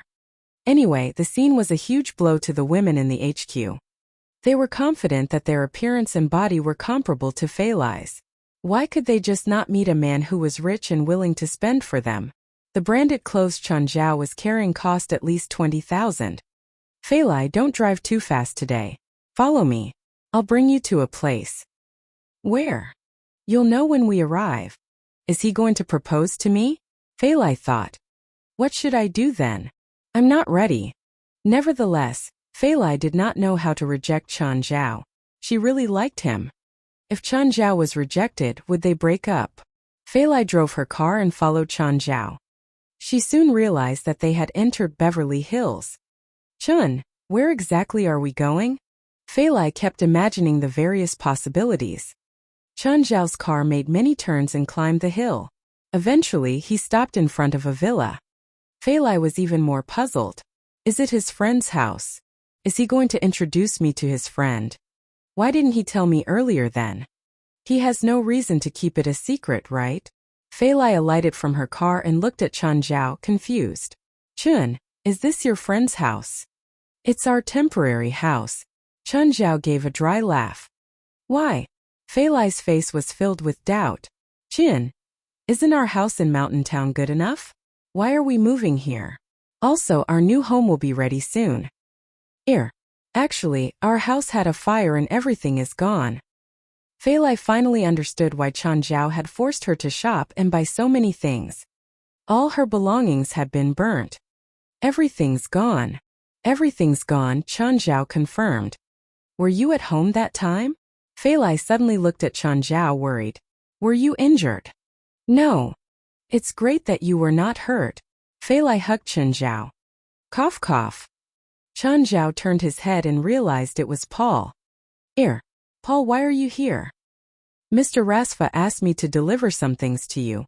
I thought you probably haven't prepared the daily necessities, so I brought some here, Paul said. Thank you, Paul. Paul was sensitive enough to leave after delivering the items. Fei Lai admired the view of villa. To be honest, the villa was in an excellent location. Situated halfway up the hill, they could see half of Beverly Hills and an entire coastline in the distance. The villa faced the magnificent sea and rested against the lush mountains. It also had a swimming pool and various modern facilities. Chun, is our new home better than this place? Definitely. It'll be a lot better. The villa was actually quite small. It also did not have a lot of space on the outside. In fact, their original rented house was more spacious outside. Black Ma, White Ma and the rest could only play on the rooftop. The house Robio had designed for them was 3 to 4 times bigger than this villa. They each had their own geographical advantages. Beverly Hills was one of the busiest places. Mirror Lake was certainly much quieter. If the rivers connected to Mirror Lake could be widened, small and medium ships would be able to pass by their house. Chen Zhao felt that this would make their new home much more lively. Furthermore, Aman would also be able to enter the lake. It would truly be a reunion unlike now. Chen Zhao's entire family was kind of living in rented properties. At night, Spike was hiding in an abandoned factory with a bottle of red wine in his hand. He already knew that he was being hunted by the police. Attempted murder, arson, burglary. Spike knew that he was done for, unlike his crimes in the past. In the past, he would at most be kept in the police station for 3 days. Nothing would happen after that. Now, he would be jailed for at least several years. All he wanted at the moment was to earn some money and then leave the States. He would hide in a third world country. At least he would not be chased by both the police and the loan sharks. Just then he noticed some light outside the factory. Spike immediately lowered his body nervously and looked at the outside carefully. There was a car. A few men in black jackets alighted from the car. One of them was holding a case. Suddenly, Spike's phone vibrated. He turned off the vibration at once to avoid being exposed. We are already here. Where are you? Spike remained silent. He had to confirm whether those men were the correct people. To be honest, he really did not understand why someone would spend $1 million on a bottle of red wine. No, it was more like 1/3 of a bottle. Despite so, someone was still willing to pay $1 million for it. Spike felt it was really absurd. After a while, Spike finally said, I'm in the factory. Only one of you can come in. The person holding the case walked in and looked at Spike, who was hiding in the darkness. Where's the thing? I need to see the money first, Spike said carefully. It was $1 million trade after all. He did not know if the person had been lying to him. The person unlocked the case and threw it before Spike.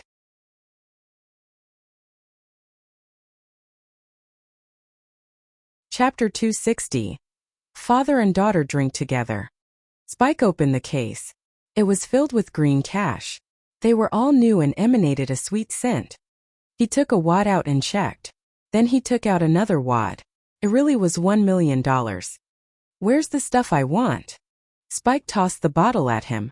The man hurriedly reached out, almost missing it. He also checked the bottle to make sure it was the right one. Mr. Spike, I'm only the middleman. You don't have to be so guarded against me. Our transaction is done, so I can reveal something. A bunch of people in LA are looking for you. You better be careful. I don't want to hear that you're dead. Spike chose to trade with this man because he had the best reputation in this neighborhood. He rarely ever bit back. Spike took the money and left. Just then, the man in black took out his phone. Hello, Mr. Manus. It's Figure Lewis. I got the item. Bring it to Beverly Hills. My boss is there. I'll send you the money. Okay, got it. Figure Lewis bought the bottle from Spike, but he also didn't understand why Manus' boss would want an open bottle of wine. If it was a full 1842 red wine from Rawls' wine cellar, he could understand. But the leftover 1/3 of a bottle? Was it really worth $1,500,000? He personally guarded the bottle. 2 cars were parked outside of Risfar's home. He clutched the bottle tightly. Thankfully, the other party didn't want to get into a conflict. The guy who walked out was familiar. Mr. Paul, can I help you? Figure, Mr. Rasfa said that he wants the thing in your hands. I'm sorry, it has an owner already. Mr. Rasfa can give you a higher price. Figure's eyes shone. Just then, Risfar and some others came out of the manor. You must be Figure, right? Where's my item? Figure didn't dare bargain with this man. He immediately handed the bottle into Risfar's hands. Risfar took the wooden stop out and sniffed. Yes, this was the smell. Paul looked at him. Hello, Mr. Risfar. I am Mr. Rasfa's butler. My name is Paul. Hello. Risfar nodded slightly. How may I help you? Mr. Rasfa also wishes to have this bottle of wine. Mr. Risfar, are you willing to sell it? I'm sorry. I don't have the habit of sharing things that I like. Risfar shook his head with a smile. Mr. Risfar, won't you listen to the price? Paul felt that the man would be tempted by his price. Risfar was rich, but there was no reason he would reject a source of free income. Risfar chuckled. Oh, then what is the price Mr. Rasfa is willing to give? $2 million. What do you think? Ha! Do you think I'm a beggar? $3 million. Okay, Paul. I need to rest. Please go back. $5 million. Paul tried again. Goodbye. Risfar went back to his manor without even looking back. Helpless, Paul picked up his phone. Mr. Rasfa, the wine is already in Risfar's hands. I offered $5 million, but he was still unmoved. $5 million and he still wasn't willing? Rasfa frowned. Just what was the use of the wine? After all, the 3 most expensive bottles of wine in the entire world had been auctioned for $3. $2 million, $2. $88 million and $2. $1 million. He'd offered $5 million for the remaining 1/3 of the bottle, but Risfar was still unmoved. Even if the bottle was filled with diamonds, $5 million should be more than enough. Rasfa couldn't handle the temptation. In the end, he called Chun Zhao. Chun, tell me the truth. Does the bottle contain wine or not? Did you get it? Chun Zhao asked. No. Have Paul come over. I'll give you a bottle. Drink it with Zola. Tell me, what exactly is it? That bottle can make someone 10 years younger, but everyone only has one chance. One bottle can be shared between 3 or 4 people. Rasva felt like he was going to get a heart attack. Chun, you're kidding, right? If you don't want it, then whatever. I'm going to sleep in half an hour. Wait. I'll go myself. Less than 10 minutes later, Rasva was at Chun Zhao's door. Chun Zhao shoved a bottle at Rasva. Don't ask anything. Each person only has one chance. Anything after that, it is ineffective. You can share this bottle with 3 to 4 people. If there are more people, the effect will be reduced. You and Zola can drink half and save the rest, but I'm not sure what the preservation period is. And I'm going to sleep. Chun, I love you. Rasva gave Chun Zhao a bear hug. Shut up. I know you can't wait now. Remember to call Zola. Oh, Zola. Where are you right now? I'm at the company. Why? Put down your work and come here. Dad, what's wrong? Something very important. Zola thought that something had happened, so she hurried back to Rasva's manor. However, she found that nothing had happened to him. He was drinking wine in the yard. Dad, what's going on? What's wrong? Sit down and drink with me. Zola sat into a chair and Rasva poured a glass for her. She took a sip. Oh, which winery is this from? It's so sweet. After finishing the glass, she picked up the bottle. Buffet Winery? Their red wine isn't this taste. She poured another glass for herself. Dad, you called me back just to drink red wine. Do you think it's worth it? Okay, I forgive you because of the taste. They clinked glasses and Zola finished the glass in one shot. Dad, let's go buy some more from Buffet. Rasva had a taste. He had to admit that this was the most delicious wine he'd ever drunk. At that moment, Zola fell drunk and collapsed onto the table. Bring Zola to her room.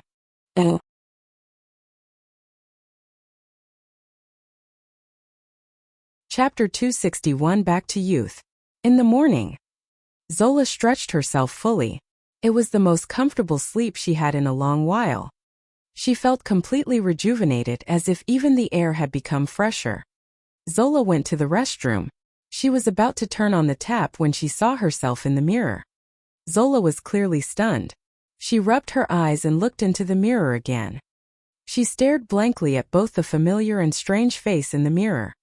Who's the person in the mirror? Me. No, the person was too young. She was at most in her 30s. Zola pinched her own cheek. The person in the mirror did the same action. Am I dreaming? But then why would it hurt? Zola splashed some water onto her face. She lifted her head again. It was still the same young face. Ah! Still in her pajamas, Zola charged out of her room. She saw Rasva having breakfast in the living room. Dad! When Rasva turned his head around, Zola was bewildered once again. Did I return to 10 years ago? Zola, good morning. How's your sleep last night?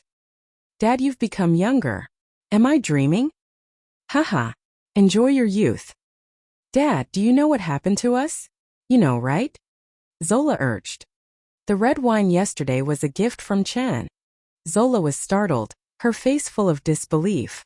You mean we've become younger because of Chen's red wine? Bingo, Rasva nodded. What, can you still not accept it? If you really can't, you can go and find Chen. Perhaps he has a way to reverse the effect. Zola could not believe the fact, but obviously she would not want to return to her original appearance. But all the people in my company will notice my change, right? Why? Just rest at home for a few days and then go to work. Tell them that you went for plastic surgery. What can they do? Plastic surgery was rather common in America and most people could accept it. Zola was still drowning in surprise and delight as she kept rubbing her own cheeks. By the way, has the person who burnt down Chen's house been caught? No, but he can't run away, Rasva said confidently. Every rich man has his unspeakable past. The same was true for Rasva. What he had on the surface was far from sufficient to support his current position as one of the most powerful people in Hollywood. Oh, Failai did not go to work today. Although she had just bought many things the previous day, she realized that they were actually not enough. For example, Paul delivered them some more daily necessities just the night before. Nevertheless, they still needed more things, such as feminine products and dog food. And also beer. It was an essential beverage for them to adjust their mood and the atmosphere. Chun Zhao stayed at home to tidy the place up. Just then Risfar came with Laura. Laura was sitting in a wheelchair. Risfar inspected the villa. Chun, if you need it, I can provide you with a much better place. This looks not much bigger than your original house. I'm just staying here for a month or two, not forever. Once my new house is ready, we're moving. My friend just happened to have it available, so I came here. I have one too, and I told you that yesterday. All right, Johnny, you didn't come here to discuss where I should live, did you? Let me check, Laura. Chun Zhao lowered his head. Hi, Laura. I'm Chun Zhao. Hi, Chun. Laura was somewhat weak. To be honest, she did not trust Chun Zhao. She felt that her husband had been deceived. No hospital could cure cancer. But Chun Zhao promised that he could cure the tumor in Laura's brain. She was very suspicious about it. Of course, she would not display her distrust. Okay, now you should sleep. Chun Zhao snapped his fingers. Risfar realized that Laura actually fell asleep. Huh, Chen, how did you do that? Since Laura was sick, she has been suffering from insomnia. She could hardly sleep at all. It's just hypnosis, Chun Zhao said emotionlessly. With just a snap of your fingers. Chun Zhao ignored Risfar and began to check Laura's condition. Actually, Risfar had already given him Laura's medical history the day before. Chun, how is she? Chun Zhao took out the demonic potion that he had prepared earlier and fed it to Laura. Now bring Laura to the hospital and have an examination. Feed her this medicine at night. That's all. What do you think? You want me to open Laura's head here? Here. It's just much easier than I thought. I prepared this medicine just for Laura. The portion just now should be able to inhibit the growth of the cancer cells, and the next portion will kill the cancer cells. Do I bring her to the hospital now? Yes. Call me if there's a problem. Will there be a problem? I don't think so, but I can't absolutely guarantee it. Oh. Risfar brought Laura to the hospital, where she underwent various kinds of examinations. During the process, Risfar felt extremely uneasy and worried. He was worried that Chun Zhao's treatment was ineffective, and that Laura's condition was already too severe. Just then, Dean Perez walked out of the examination room with a report in his hand. Perez was Laura's doctor. Risfar had invited him just to treat Laura. He was indeed an authoritative expert in this area, a judge for brain tumor patients. If he said that a patient would recover, the patient would very likely recover. However, if he said that the patient could only live for a certain amount of time, the patient would definitely die before that. Mr. Perez, how is it? Perez kept his head lowered, ignoring Risfar's question. He continued to stare at the report he was holding, frowning deeply. It was obvious he was deep in thought. Risfar's heart sank. Was it bad news? Mr. Perez, please tell me the truth. How's Laura? How long does she have left? Let me be prepared. I need to check, Miss. Laura again, Perez finally said. Why? Didn't you just do it?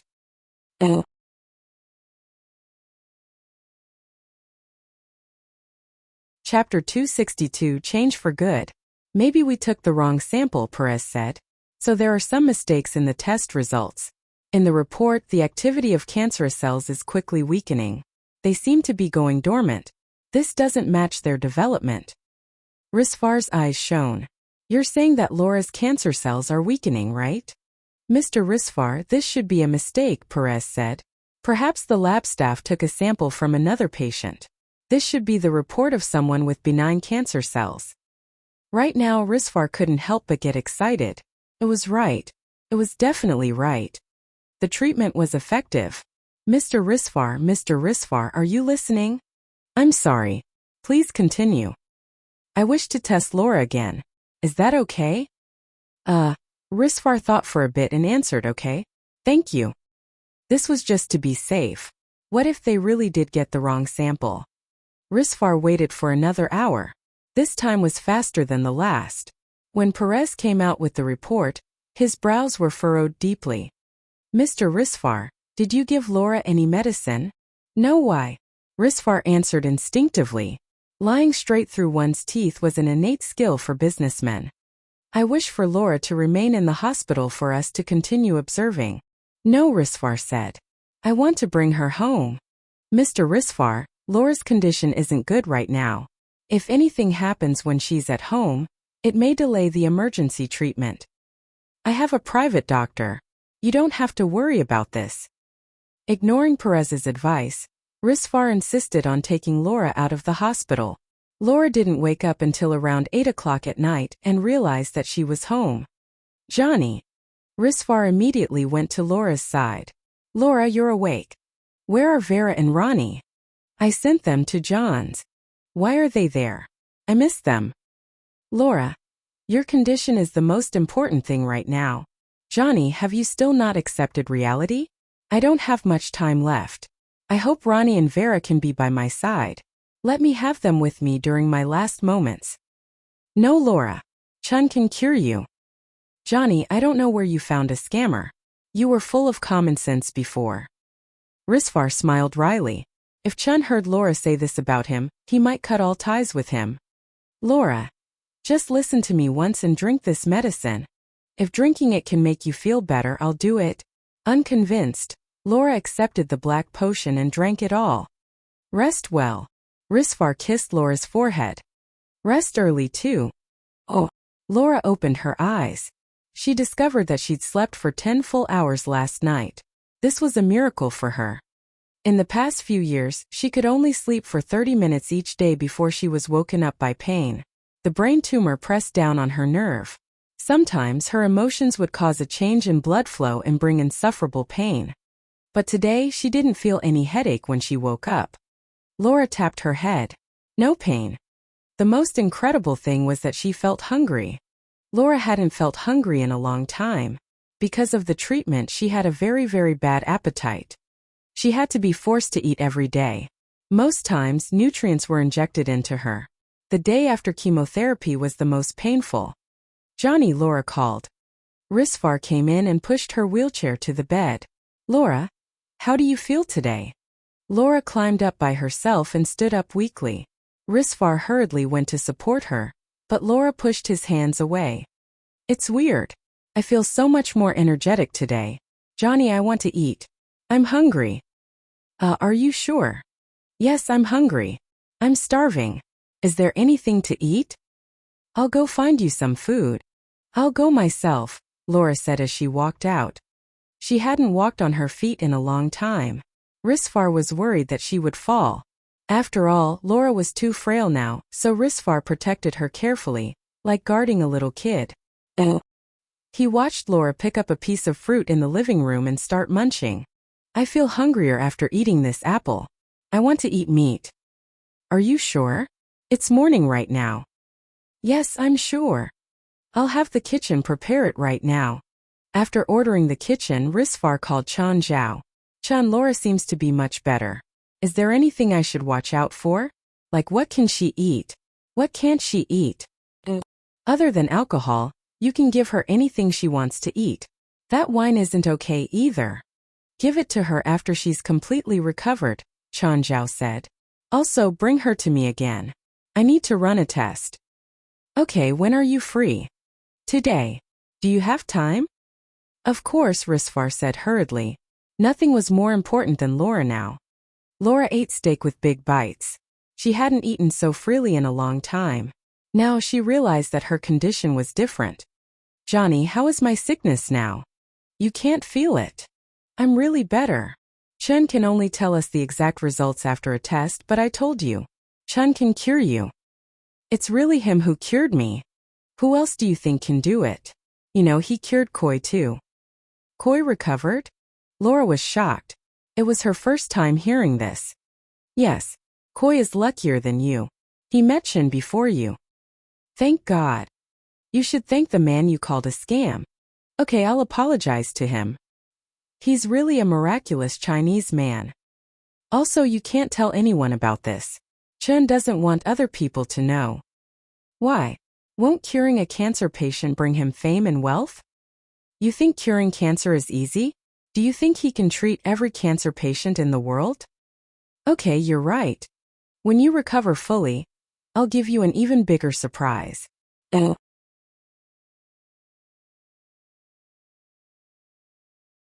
Chapter 263. What the Whole World Knows. Laura looked at Chen Zhao. After examining Laura, Chen Zhao stood up. Your biggest problem now is that you're too weak, so you should try to eat as much as you can. Food high in protein can make you stronger.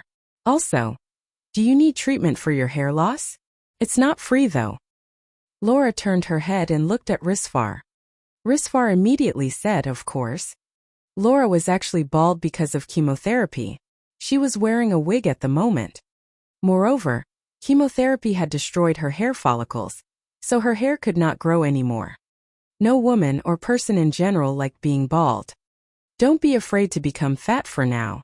Becoming fat is actually good for you because your body needs a lot of nutrients, Chen Zhao said. Would you like to stay for lunch? Fei Lai won't be back, so I will be alone anyway. Sure, if you don't mind. Chen Zhao cooked quite a number of dishes as well as a large pot of rice. Risfar and Laura looked at Chen Zhao. He had eaten more than the two of them combined. In fact, it was many times more. Chen, I didn't know that you have such a large appetite. Yup, I always eat a lot. Chen, I seem to be eating more than I usually do too. Laura got herself another bowl of rice. Chen Zhao's cooking skill was above average, but definitely not exceptional. The chefs in Risfar's house were Michelin star chefs. Despite so, Laura would not eat a lot. However, Laura could eat much more at Chen Zhao's place. Even she found it unbelievable. It's great that you can eat. It means your digestive system and taste buds are still normal. It'll really be troublesome if your digestive system is damaged.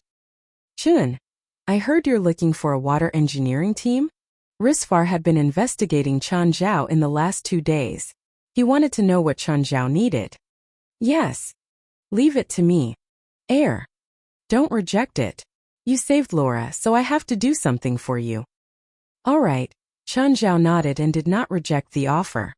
After lunch, Risfar and Laura left. Chen Zhao planned to take a stroll outside to help with digestion. Chen Zhao went to Mr. Doman's manor, which was very close to the hillside villa. Indeed, they were only a few kilometers apart. Hi, Mr. Doman. Chen, what a surprise to see you. I heard that your house was burnt and I thought you would be busy. Huh? Why does the whole world know what happened to my house? Chen Zhao laughed bitterly. By the way, where is Norman's? In her room. I'll go and find her. Sure.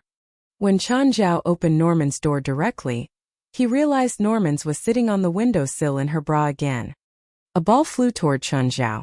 He lifted his hand and caught it. Norman's, it's solid. You might just kill me. It's great to kill an asshole who doesn't even know how to knock. Norman's widened his eyes at Chen Zhao. What's the last time you exercised? Look at the extra meat on your belly. Lazy to move. That's not a good habit. Choose an activity. I'll train with you for the rest of the afternoon. Boxing. I want to beat the shit out of you. Sure, let's box then. You're not allowed to fight back. Chen Zhao shrugged his shoulders. He really did not think Norman's could hurt him. Norman's took 2 sets of protective gear and the two put them on. At the start, Norman's was really enthusiastic, raining down her fists at Chen Zhao. However, after more than 10 minutes, she realized that she could not move Chen Zhao at all. She thought that she was strong enough, but Chen Zhao was even stronger. Moreover, she felt as if she was punching a piece of iron. She could even feel Chen Zhao's metal-like muscles through her gloves. I'm done. Norman's was covered in sweat. She removed her gloves and threw them onto the floor. Then she jumped into the swimming pool and looked at Chen Zhao. Aren't you coming down to wash your sweat? Nah, I'll take a shower when I go back, Chen Zhao said. I'm leaving first. Blackie had been following Chen Zhao. Chen Zhao, help me to move my things. I need to put them in the new house first. Oh. Spike realized that the situation was far worse than he had imagined. He thought that Chen Zhao was merely a Chinese. What influence could a Chinese have in Los Angeles? However, it was not the reality. Spike discovered that all the gangs and police in Los Angeles were hunting him down. Even the TV station was broadcasting his information. He did not even dare to show up during the day. He felt as if he was against the whole world, haunted by the whole world. He was now hidden in the suburbs and only dared to buy food from the nearby supermarket at night. The pile of cash beside him was his only comfort. He had always been bringing it with him. In addition, he also had the pendant. Even time he held the pendant, he would temporarily forget about his current predicament. At the moment, he was in a shed built by tramps. It had long been abandoned. At night, Spike left his hide. He went to the 24-hour supermarket nearby. Spike took some items ready to pay. Just then, the television near the counter broadcast his identity as a wanted criminal. The cashier looked at Spike, who subconsciously pointed his gun at the cashier. "Give me your car key." The cashier could only do as told. Spike grabbed the key from the counter and left. Then the alarms in the supermarket buzzed loudly. Spike escaped in the car in panic. The roads were dark and confusing. Spike did not know where to go. He drove the car blankly, stuffing fast food into his mouth. Unknowingly, he arrived at Beverly Hills. Spike somehow parked the car at a hillside villa. Many villas in Beverly Hills were actually vacant. The villa before him was in complete darkness. Perhaps it was empty and he could hide in it for a few days, enjoying himself in the meantime. Spike climbed up to the rooftop and then dropped down into the living room. Immediately, he had a terrifying feeling. Without any reason, Spike turned his head around and pointed his gun behind him at once. An enormous creature was right before him. Bang! Spike fired the gun. The giant in the darkness took a step back. Before Spike knew it, he was pushed by a great force from behind. His head landed hard onto the stairs.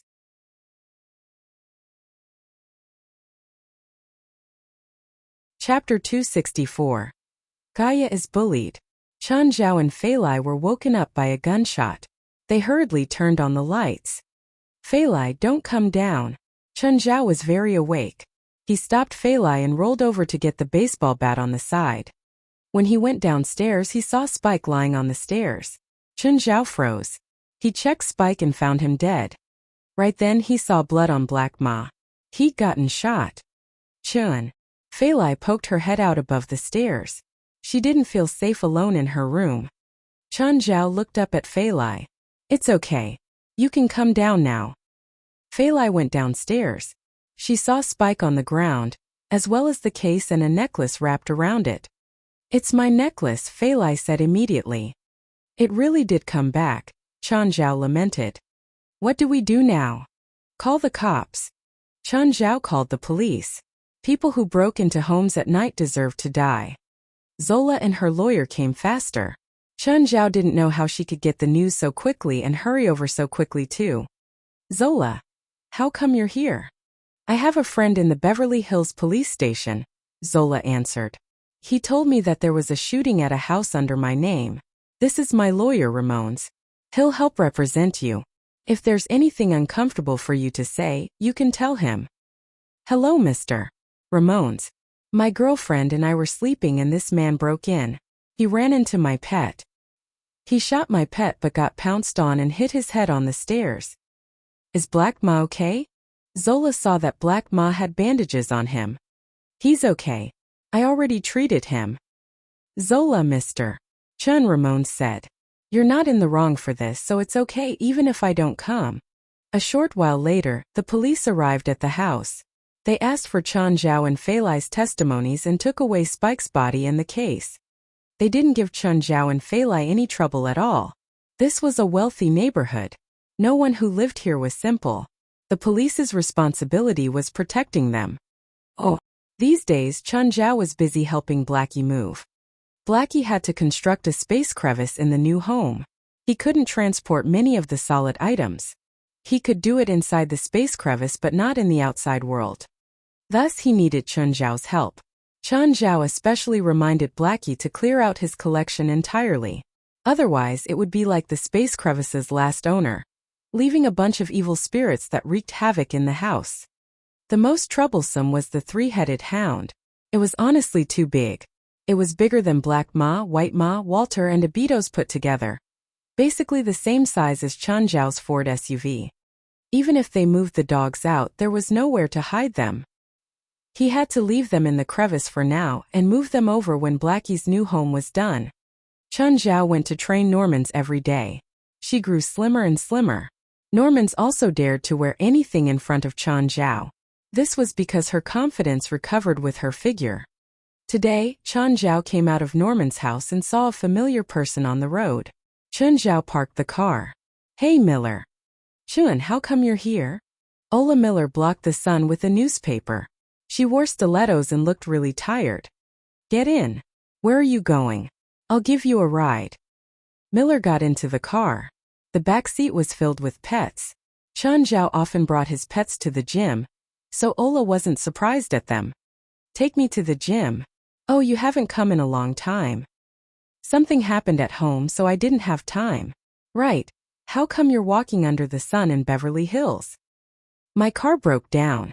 Chen Zhao drove Miller to the gym and went up with her. He hadn't come in a long time, so he decided to visit Gaia.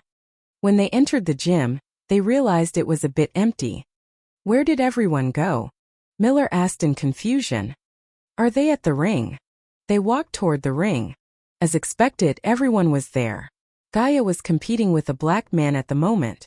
However, unlike what Chen Zhao usually saw, Gaia was the one getting beaten up. This wasn't a public competition, but there was still a referee. It was a boxing match. The man was taller than Gaia, around 2 meters tall. He had long limbs too. In the boxing world, the longer one's arms were, the longer his fighting range. Gaia was already on the defense. When she occasionally attacked, the man would be able to dodge easily. Chen Zhao had never seen Gaia in such a pathetic state. The referee finally ended the match. The man took off his gloves and tossed them down before Gaia. Chen Zhao frowned. He'd thought that the man was friends with Gaia. But tossing one's gloves to the other person's feet on the ring was insulting. None of the students in the gym said anything. Gaia walked down with a dark expression. The man stood in the ring and raised his arms. "Guys, I opened a gym upstairs. If you're interested, you can go check it out. Other than me, we also have Zanla Douglas, winner of last year's WBA Golden Belt, who is the main coach. If you're lucky, you can get taught by Zanla." With that, the man walked down the ring. He turned to look at Gaia. "Girl, fighting isn't a sport that girls can play." Chen Zhao frowned. There were a dozen gyms or related businesses in this building. Everyone saw each other on a daily basis. Rarely would anyone come provoke someone else. Take Gaia's gym as an example. The main service was still fitness. Gaia would also teach some boxing or wrestling, but it was all for amateurs. It wasn't professional training. In America, there was one fitness expert for every overweight person. The fitness market was huge. Everyone had their own skills. The man today had clearly come to cause trouble. "Gaia, are you okay?" Chen Zhao went over to ask. Gaia had some bruises on her face, but they weren't bad. Chen Zhao was worried that her self-esteem would be hurt. No matter what their conflict in the beginning was like, Gaia had shown her professionalism while Chen Zhao learned from her. She was also bold and loyal to her friends. She was the type that people would slowly start liking. "I'm okay. How come you're here?"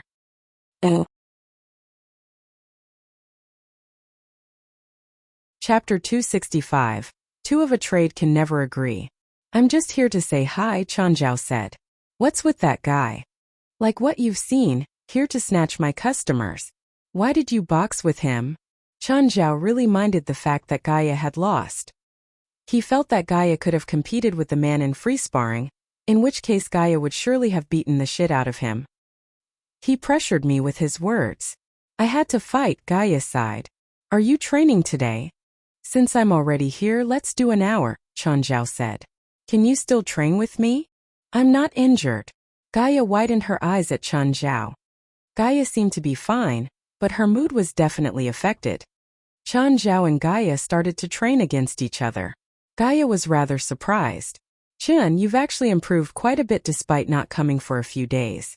Your boxing speed and power have increased again." Even with her protective gear on, Gaia had a hard time blocking Chen Zhao's attacks. It was not difficult to imagine what would happen if Chen Zhao's punch landed directly on a person. Gaia made a hand signal. Stop, let me rest for a while. You're too strong, especially your right arm. Is your right arm filled with iron? Show me your arm.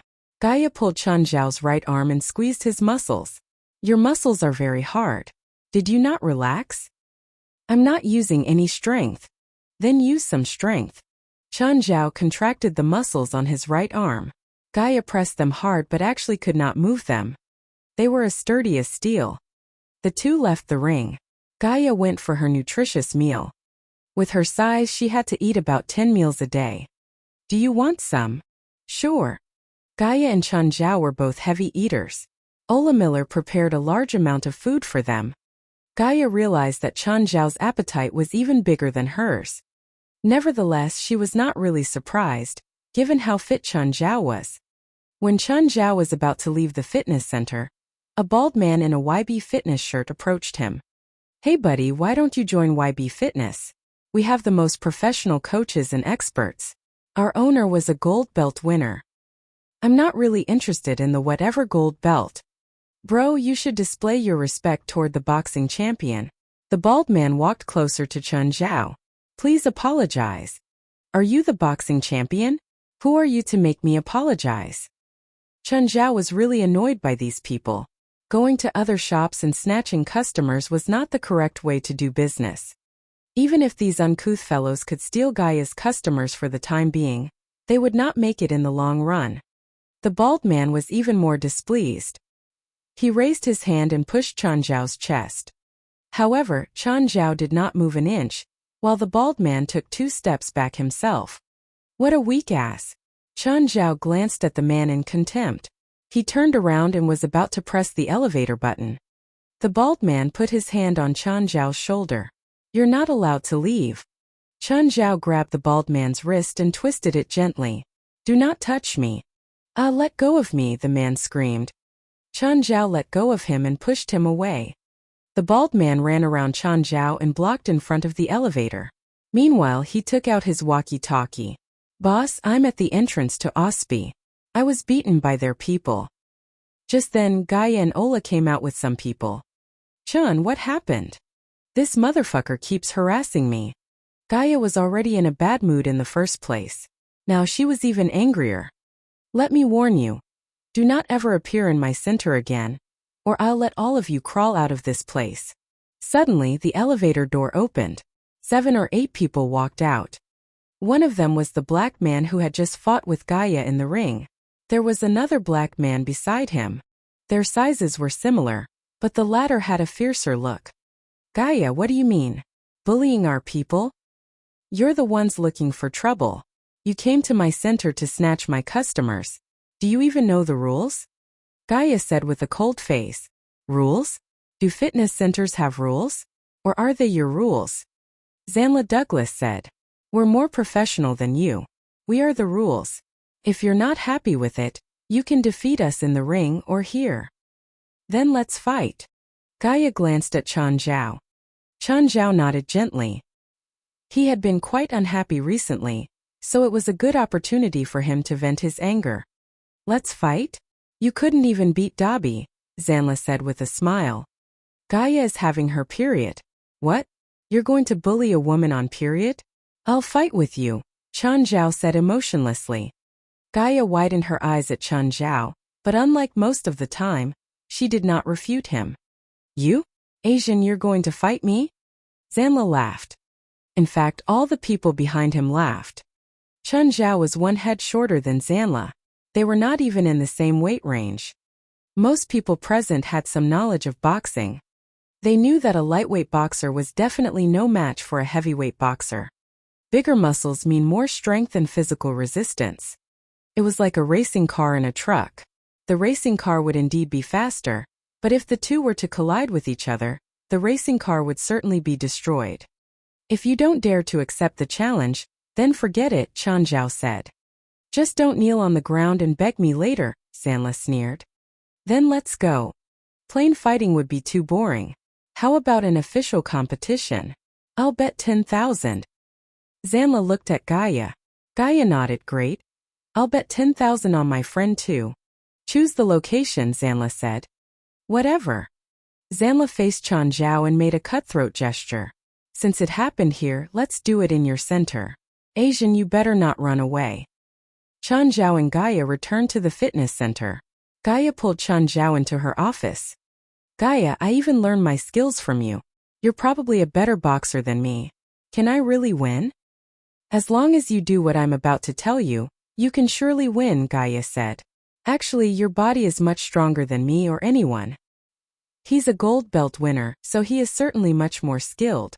Then just compete with his strength, speed, and resistance.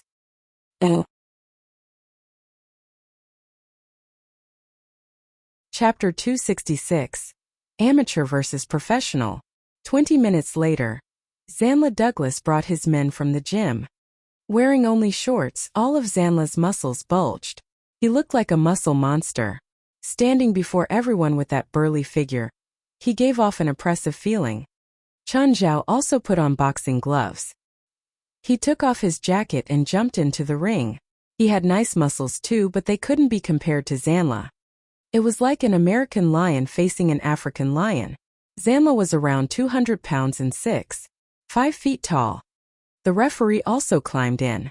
He wasn't from either club. He was invited over from another one. There was no time limit in this fight. The referee was only responsible for deciding who broke the rules or not, and who was the final winner. Start, the referee uttered. The two men began. To Zanla, there was no point in dragging out this fight. He started with an aggressive attack while Chen Zhao protected his head with both arms. Zanla's attack was belligerent, but it couldn't hurt Chen Zhao. Zanla changed the position. He can block attacks to his head but not anywhere else. Zanla thought for a moment. It made sense. If he punched a fatal area, the other would be sent to the ground. He took 2 steps back. Building up momentum, he charged forward. Qian. He's coming, Gaia called out. Chen Zhao finally put his arms down.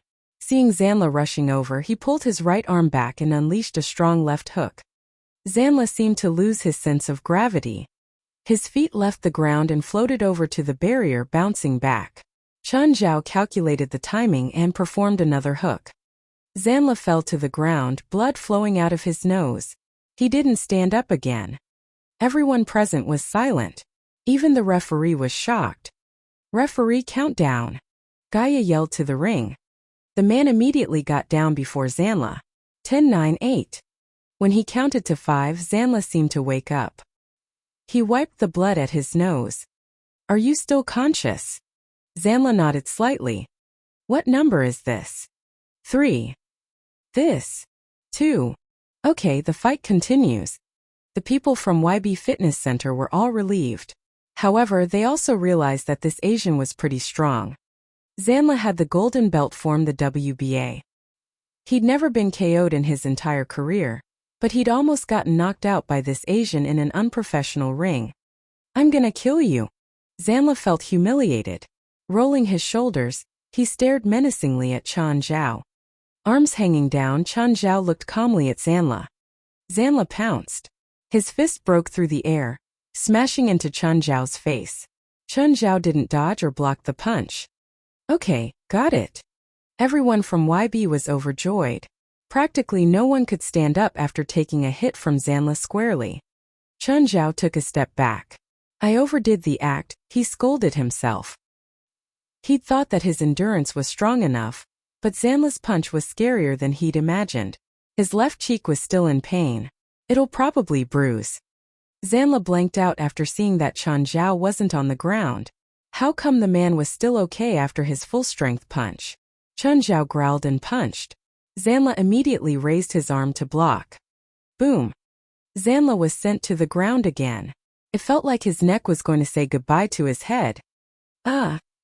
He didn't wait for the referee's countdown this time and jumped up with vigor. But Chen Zhao's fist met his face.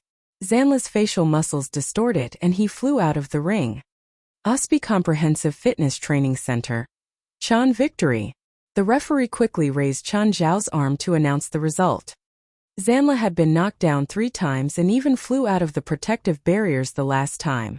He landed outside the ring so he couldn't continue fighting. Most fights were determined by a one-hit KO. The fighter would lose if he couldn't stand up within 10 seconds. The second type was a 3-hit fall.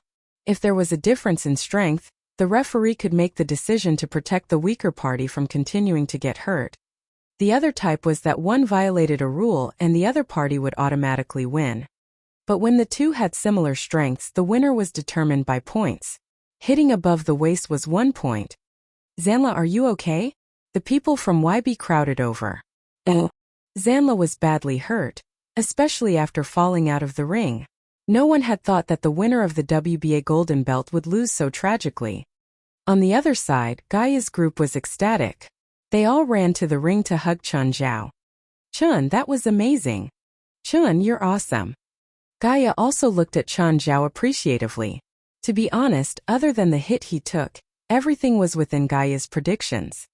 As for getting hit in the face, it was all because of Chun Zhao's own cockiness. He could have blocked it, but he didn't. If the other had been at his level, his life would have been in danger. They wore gloves, but their strength wasn't limited. Both Chun Zhao and Zanla's punches were more than 200 kilograms in weight. It was no different from getting smacked in the face by a boulder. In the boxing ring, countless athletes were killed or paralyzed during fights. Even Gaia didn't dare to take a punch to her head.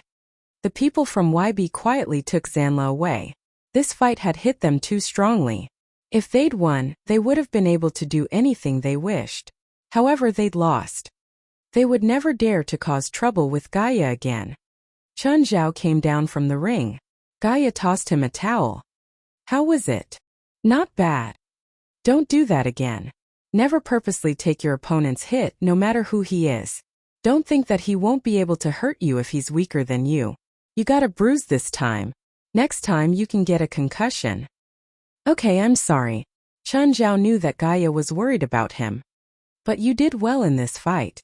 Knocking an opponent down with 3 hits was proof of his abilities in a fight. Plus, Zanla had gotten the golden belt. He was a top figure in the boxing world. Oh right, did they give the $10,000? Yes, they wouldn't go back on their words. Let's treat the members to a drink with the money. You won it. You decide.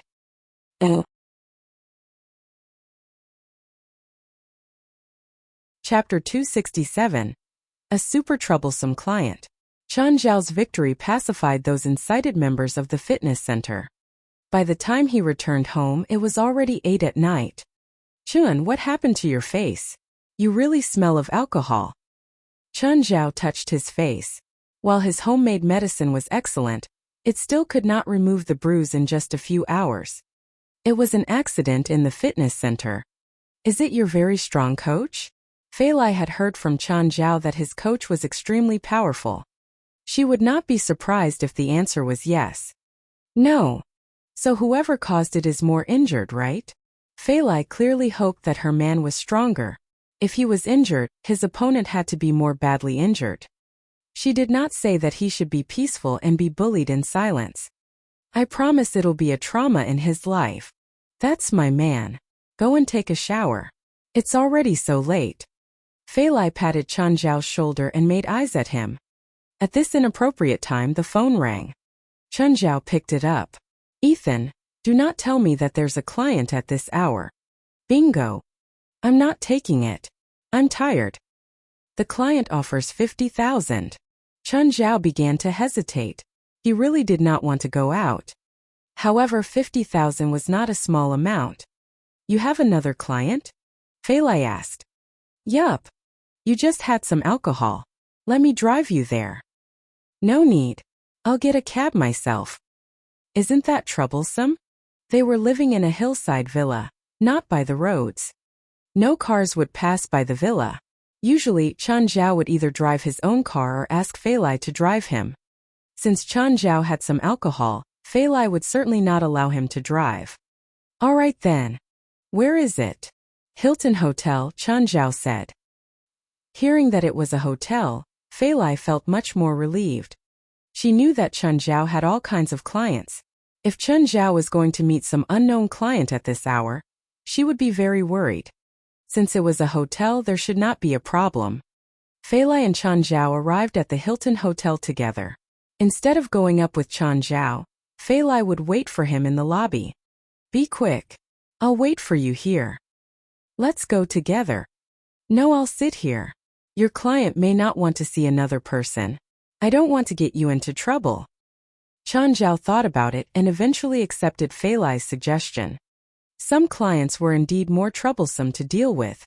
Fei Lai was not a doctor, so the client might not want her to be present. Chen Zhao entered an elevator. Just then, two more people walked in one after another. One of them looked like a rich lady. Noticing the smell of alcohol on Chen Zhao's body, she took 2 steps back subconsciously. The other person was wearing a hood. As he walked into the elevator, he glanced at Chen Zhao and the rich lady. When the elevator stopped at the 5th floor, the hooded man suddenly snatched the rich lady's handbag and charged out of the elevator. Chen Zhao stuck his leg out. The hooded man immediately fell onto the floor. Enraged, the hooded man took out a dagger and dashed toward Chen Zhao. Chen Zhao grabbed the man's arm and twisted it. The hooded man screamed in misery. His arm bone had just been fractured. Chen Zhao took the handbag and returned it to the rich lady. Madam, it's yours. Thank you.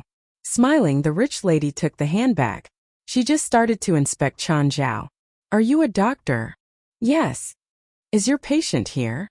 Yeah. Chen Zhao and the rich lady exited the elevator on the same floor. He realized that the lady stayed right opposite his client. Chen Zhao knocked on the door. Soon the door opened. A middle-aged man with a thick beard was standing by the door with a bath towel. He stared at Chen Zhao with an unfriendly look. Who are you? The doctor. Are you drunk? I need a doctor, not an alcoholic. Because of the bearded man's poor attitude, Chen Zhao's face also turned cold. That's none of your business. If you don't need me, I'll leave now. Come back, the bearded man shouted. Come in. As soon as Chen Zhao entered the room, 2 guns were pointed against the back of his head. Behind Chen Zhao were 2 bodyguards in black jacket. They were still wearing sunglasses at night. Mister, what do you mean? You're here to treat me, but I need to ensure my own safety too. I don't get it. I don't know if you can be trusted. You called me here and then you tell me you don't trust me? Are you kidding me? The bearded man looked at Chen Zhao emotionlessly. I'm not kidding. Do you know what floor this is?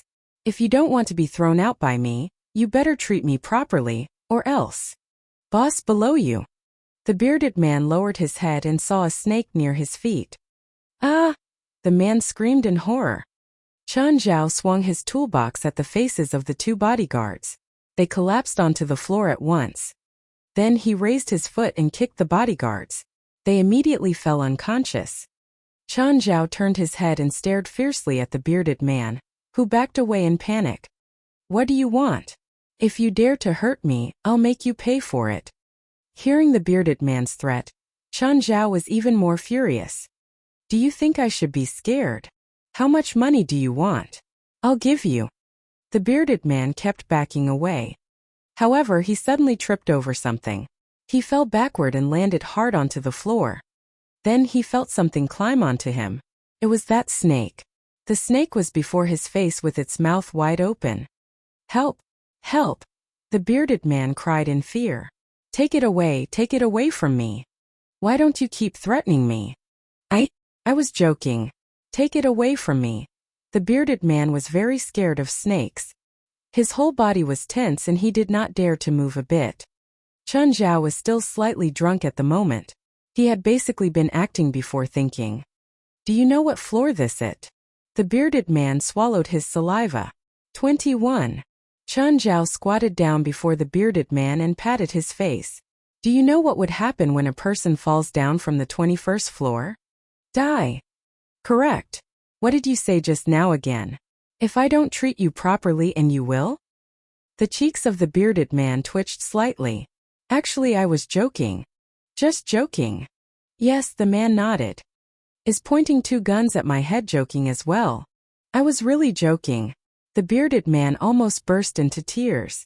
The cold sensation of the snake was about to make his heart stop. Raymond. Raymond suddenly opened his mouth and shot toward the man's face. Ah, the bearded man yelped. Chen Zhao noticed the smell of urine. The bearded man had peed himself. Chen Zhao had really been enraged by the bearded man. Only then did he leave happily. Right after Chen Zhao left, the rich lady who stayed opposite them walked into the room and saw the mess. Winnip, I don't agree. I definitely won't allow our daughter to be with that kind of person. He is an alcoholic, a rogue, an asshole, and a robber. Do you know what he did to me? Look at Kane and Howard, look at their faces. The bearded man cursed incessantly. Kane and Howard were both standing at the side, covering their face. They seemed to be in a bad shape. Enough. Who asked you to ask them to draw their guns? I don't care. I just don't allow my daughter to be with him. Oh.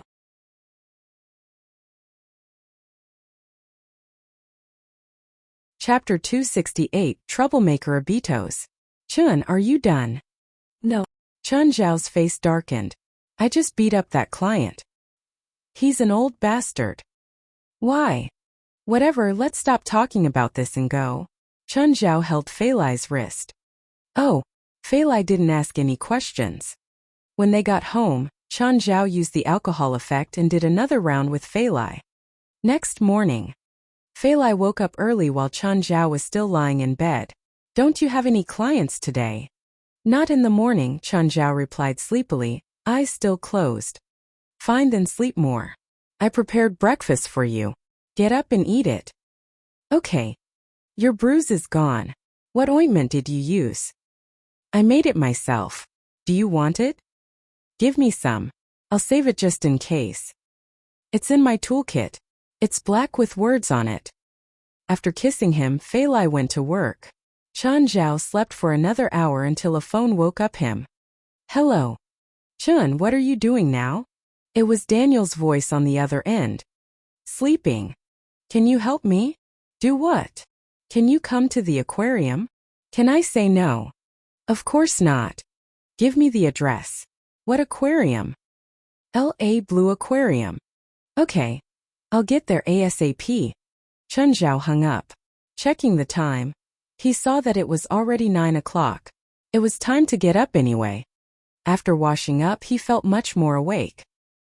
He arrived at the aquarium and saw Daniel in the staff uniform. Chin, you're here. Great. Daniel, you work here. No, I'm a volunteer, Daniel said. Hurry, come with me. What about them? Chen Zhao pointed at his followers. Black Ma, White Ma, carry Beelzebub, Abitos. Daniel immediately called for his colleagues.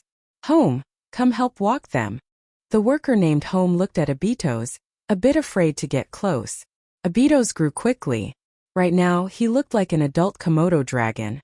He was 3 meters long and weighed more than 150 kilograms. Abitos hissed. Unless they were close to Chen Zhao, no one dared to approach Abitos. Don't worry, Daniel said nonchalantly. Abitos doesn't bite. Then Abitos suddenly jumped up and bumped into Daniel. Seeing how aggressive he was, Home was even more scared. Abitos' figure was like a Komodo dragon, but his color was completely different. He also had a flatter and shorter tongue.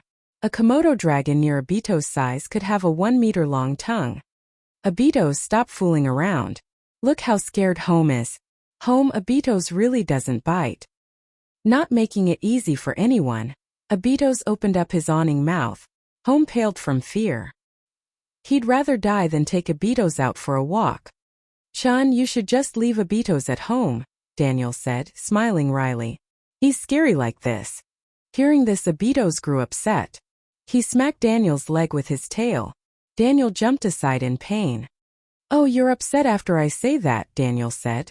If you're obedient and don't scare people, I wouldn't have said that. Whatever. Home, go walk the others. Chan, you better look after Abitos and don't let him bite the creatures. Chen Zhao kicked Abitos. If you dare bite any animal here, I'm only giving you water for the next month. He turned toward the other. Daniel, what did you call me here for? A seal here is sick. Can you help me check it? What, do you think I'm a vet? Chen Zhao turned to leave. Daniel quickly grabbed him. Chen, you're a druid. Shouldn't you treat animals who are hurt? I'm not a druid and I'm not a vet. But you're such a good doctor. You can treat the seal. I've never done it before and I don't know how to. Chun Zhao really didn't want to treat some seal. $10,000. Where's the seal? Take me there. I love animals. Hey, where's Abitos? Daniel and Chun Zhao looked down to find that Abitos was gone. Daniel, go find Abitos. That bastard killed many pets in Mountain Town. I don't even dare talk about it. Abitos had a really dark history. Chun Zhao got many headaches because of him. He was really afraid that Abitos would start killing in the aquarium. Then there would really be a problem. Oh, Winnip, how old are you? Laurent asked, annoyed. You still like aquariums? Did you forget? This is where we met. Winnip seemed to be sentimental. Just then Laurent kicked something. Ah! He looked down and almost peed his pants. A huge animal was resting by his feet, baring its sharp teeth. Behind him, Kane, Howard, and Kareem, who'd acted as robbers yesterday, pulled Winnip and Laurent aside. The red lizard darted forward and bit Laurent's leg. I'm dead! Laurent screamed. I got bitten, my leg got bitten. Hurry, pull it off. Winnip was also pale from fear. That lizard was too big. It was practically a crocodile. Kane moved to the back to try and pull the lizard's tail, but Abitos swept his tail. Kane face-planted onto the ground. Abitos moved his head and pulled Laurent from Howard and Kareem's hands. Shoot! Shoot! Winnip cried. Boss, we didn't bring guns. Abitos crawled onto Laurent while the man lay on the ground, not daring to move. Winnip kept smacking Abitos with her purse, but Abitos wasn't hurt even after she broke her purse. Abitos stuck his tongue out and licked Laurent's face. Abitos! Daniel finally hurried over. He was also shocked to see the dragon on top of someone. Glancing at Daniel, Abitos moved off Laurent and crawled toward Winnip. Miss, don't move, Daniel warned. Abitos doesn't bite. He was worried that Winnip would try stepping on Abitos with her heels and anger the dragon. Winnip was frozen from fear. Abitos licked Winnip's feet and then walked away, shaking his head.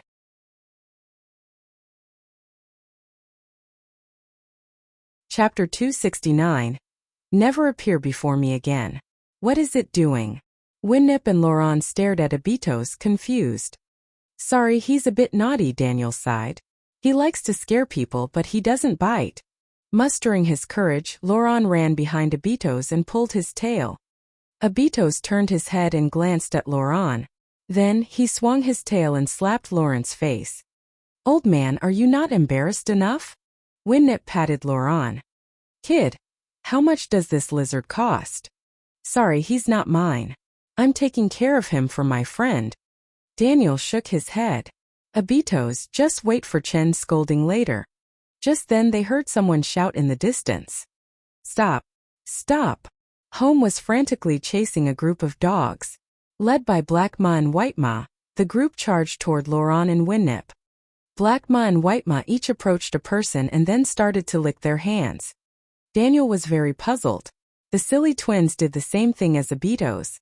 It seemed like they really liked the two people. Woof! Fools, they're not, madam. Beelzebub barked at the silly twins. Stop embarrassing we demons, you idiots. But they really smell like madam. Laurent gently touched Black Ma's head. It was furry and felt really good. Winnip, they really like us. Let's buy them. Sorry, they're not for sale too, Daniel said. They have the same owner as Abitos. Bring us to their owner. I believe their owner will be happy at our price. That's impossible. Their owner will definitely not sell them. Just bring us there. There's nothing money can't buy, Laurent said confidently. Old man, do you even have money? Winnip glanced at Laurent. Darling, you'll buy them for me, won't you? I'll see. If it's too expensive, I won't pay. Winnip looked at White Ma, who had been running around her. Such a huge dog was indeed adorable. Unable to convince them, Daniel could only bring Winnip and Laurent to Chun Zhao. By then, Chun Zhao had already healed the seal. He was talking to the animal trainer at the moment. The trainer really admired Chun Zhao. After all, the vet in the aquarium was unable to treat the seal. But Chun Zhao immediately discovered and solved the problem. Buddy, why don't you stay here and be our vet? Come on, I'm not a vet, I'm a doctor. This is just temporary. I don't plan to switch. Just then Daniel arrived with the others. Chun, they would like to buy Abitos and the other pets. You? It's you. Chun Zhao frowned. Kid, it's you. Laurent also stared at Chun Zhao in anger. Chun Zhao had really played him terribly the day before. He had even peed himself. So you know each other. Chun Zhao saw Winnip and the hooded man. Chun, do you know them? Just a bunch of assholes, Chun Zhao said coldly. Why did you bring them here? They want to buy Abitos and the rest. Don't even think about it. Never appear before me again or else. Chun Zhao opened his toolbox and Raymond stuck his head out. Laurent took 2 steps back in fear. He was really scared of snakes. Raymond was huge and colorful. As he hissed and opened his mouth, his pair of venomous teeth extended out directly. Indeed, he looked really fearsome. Smiling, Winnip looked at Chun Zhao. Are you sure? I am absolutely sure. If you appear before me again, I'll make you pay for it. Kid, I'll remember this line. You better not regret. Regret? Ha, who do you think you are? Chun Zhao glanced at Laurent and the rest in contempt. Is trash-talking the only thing you can do? Or are the 3 weaklings beside you going to do something? Kane, Howard and Kareem were all enraged. Boss, let me teach him a lesson. Laurent glanced at the 3. Do the 3 of you like to bully a normal person so much? Great. Beat him up as hard as you can. It's an aquarium, not a place for you to fight. Daniel shouted. Kid, let's go outside. Didn't you just call us weaklings? Crash. Chun Zhao's fist landed on the wall. When he took it down, there was a clear imprint. Sorry, didn't think the quality of the wall is this bad. I'll pay for it. Chun Zhao rubbed off the dirt from his hand. What did you say just now again? Didn't hear you properly. The 3 kept silent. They could not say anything. They understood themselves very well, and knew that they were certainly no match for Chun Zhao. Getting hit by that kind of punch would mean at least multiple fractures. Trash. Laurent kicked Kane's butt in anger. Actually, they would rather be kicked by Laurent than be punched by Chun Zhao. How much force was needed to leave an imprint on a concrete wall? Laurent, let's go. Winnip glanced at Chun Zhao and left with a gentle smile. Hey, bearded old man, Chun Zhao suddenly called. Laurent turned his head to see Chun Zhao with his middle finger. Gift for you. You'll regret this. You'll regret. Laurent screamed wildly. Oh, sir, here's your prescription. You may now proceed to the pharmacy to take the medicines. There are 3 of them, all to be taken once after lunch and once after dinner. If you have any questions, you can ask the people in the pharmacy, for explained to her patient. Okay. Thank you, doctor. 4. For heaved a sigh. When she raised her head again, she saw Laurent and Winnip enter her office. Dad, Mom, why are you here? For was clearly surprised. Although they had informed her earlier that they were coming to Los Angeles, it was too sudden. They also did not tell her the exact date. Of course we're here to see you. How's work? Just fine, For said. Why don't you take a stroll outside first? I won't be leaving that soon. No, we haven't seen you at work. We'll wait for you here. For had no choice but to continue seeing her patients. She really felt uneasy that Laurent and Winnip were present. Actually, I'll apply for leave, For finally said. When they left the hospital, For looked at the 2. Where are we going now? You know where your sister lives, right? Indeed, they were just here to see Fei Lai. They must have come to Los Angeles because Fei Lai was dating.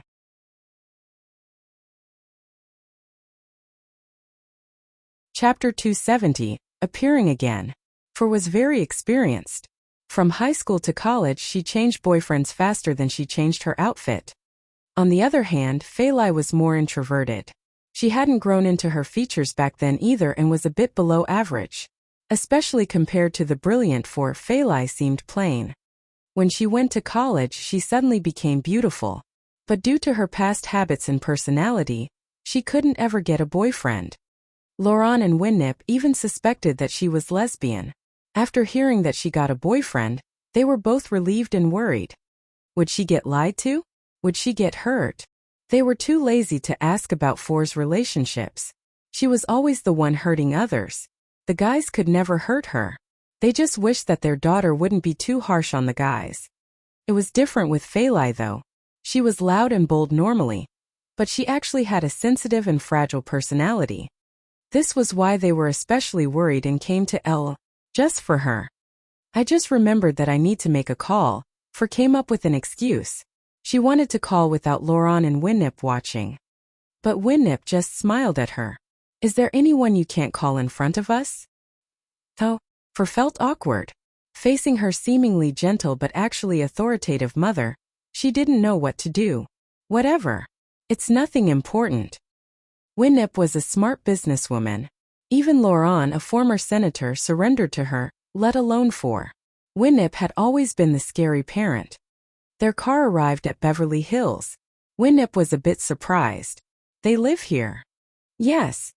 Is Fei Lai's boyfriend rich? No, they're only living here temporarily. Their previous house had a fire, so they're borrowing their friend's house. Why are they borrowing instead of renting their own? Laurent said, unhappy. A man would rather live in a tiny apartment than borrowing someone else's place. I have no respect for someone like him. Dad Chun is pretty successful. He has a high income too. I heard that they bought a piece of land and are building a new home. It'll take 2 more months though, and you can't rent a suitable house from the real estate agent during that time, so they borrowed from a friend.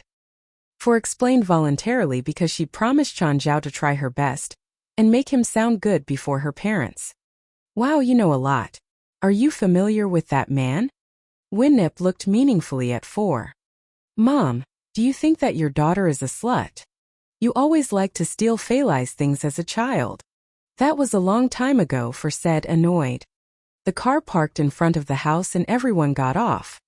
Sitting in the living room, Chan Zhao already saw Laurent, Winnip, and the 3 unfortunate bodyguards through the glass. He just didn't see the smaller 4 standing in the back. He rushed out. How dare you appear before me again? Haven't learned your lesson? Visit web novel. Live if you like manga comics. Hi Chen. For realized that Chan Zhao had met her parents before, and they'd had a conflict. She hurriedly made a sound to stop the problem from worsening. For how come you're here? Did they kidnap you?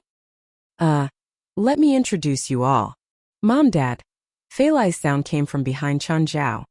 Chan Zhao turned stiffly and saw Fei Lai run out. When he looked back at Laurent and Winnip, they both had meaningful smiles. What did you just say? Can you say it again? Laurent grinned at Chan Zhao, stroking his beard. For buried her face. Fei Lai hadn't noticed the awkward atmosphere and happily welcomed Laurent and Winnip in. Kane, Kareem and Howard all covered their mouths, trying hard to keep their laughs in. Chan Zhao glared at the 3. He gestured at White Ma, Black Ma, Walter and Abitos and then pointed at the 3. Chan Zhao's 4 demon lords surrounded the 3 poor bodyguards with evil intentions. Chun, what are you doing out there? Come in. Fei Lai's voice sounded. Let me introduce everyone. This is my mom and dad. Hello sir and madam. Chan Zhao had a forced smile. Dad, this is my boyfriend Chan Zhao. You can call him Chun. Help! Kane and the others cried outside. Abitos, all of you get over here. Fei Lai called. You're bullying people again. Abitos and the other demons sadly returned to the house and communicated with Chan Zhao through gazes. Fei Lai, what does Chun do? He's a doctor. Which hospital does he work at? Is he For's colleague? Laurent asked despite knowing the answer. The next moment he touched something cool and exclaimed, a snake! Snake! Fei Lai went over and tossed Raymond out. Dad, don't be scared. That's Raymond. Fei Lai, Winnip said. I thought you're really scared of snakes. I'm used to it, Fei Lai said indifferently. They're all good kids. I'd think that he's an animal trainer, Laurent said, scoffing. Why does he have so many pets instead of working hard at being a doctor? Is he going to open a zoo? Mr. Laurent, I noticed that you're using some medicine recently. These aren't good for your heart, so I think it's best if you stop taking them. Problems with sex are common ailments for men, so you shouldn't feel embarrassed about going to see a doctor about them. Chan Zhao mercilessly exposed Laurent in front of everyone. Laurent's eyes widened and his face reddened. What nonsense are you spouting?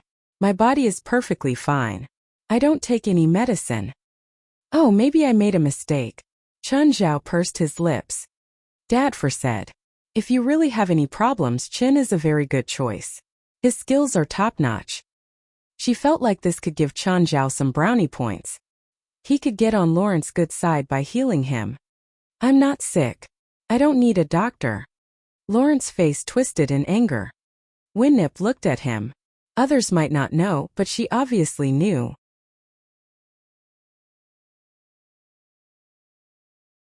Chapter 271. I am just a bodyguard. Laurent had to maintain his dignity as a husband and as a father before his wife and daughter. There was no way he was going to admit it. Fei Lai could roughly tell that there had been a conflict between her father and Chun Zhao. Dad, Chen and I have prepared dinner. Let's eat first. Chen's really a good chef. Are you sure it's enough for all of us? Kane, Kareem and Howard haven't eaten too. It's definitely enough. Chen's appetite is really big. Kane, Kareem and Howard were called into the house. When they carried the steamer basket out from the kitchen, even Four was astonished. Chun, do you eat this much every day? Aren't you afraid to get fat from eating so much carbs? Four asked in surprise. Most athletes would eat meat, fish and carbs. Carbs would eventually be turned into fats.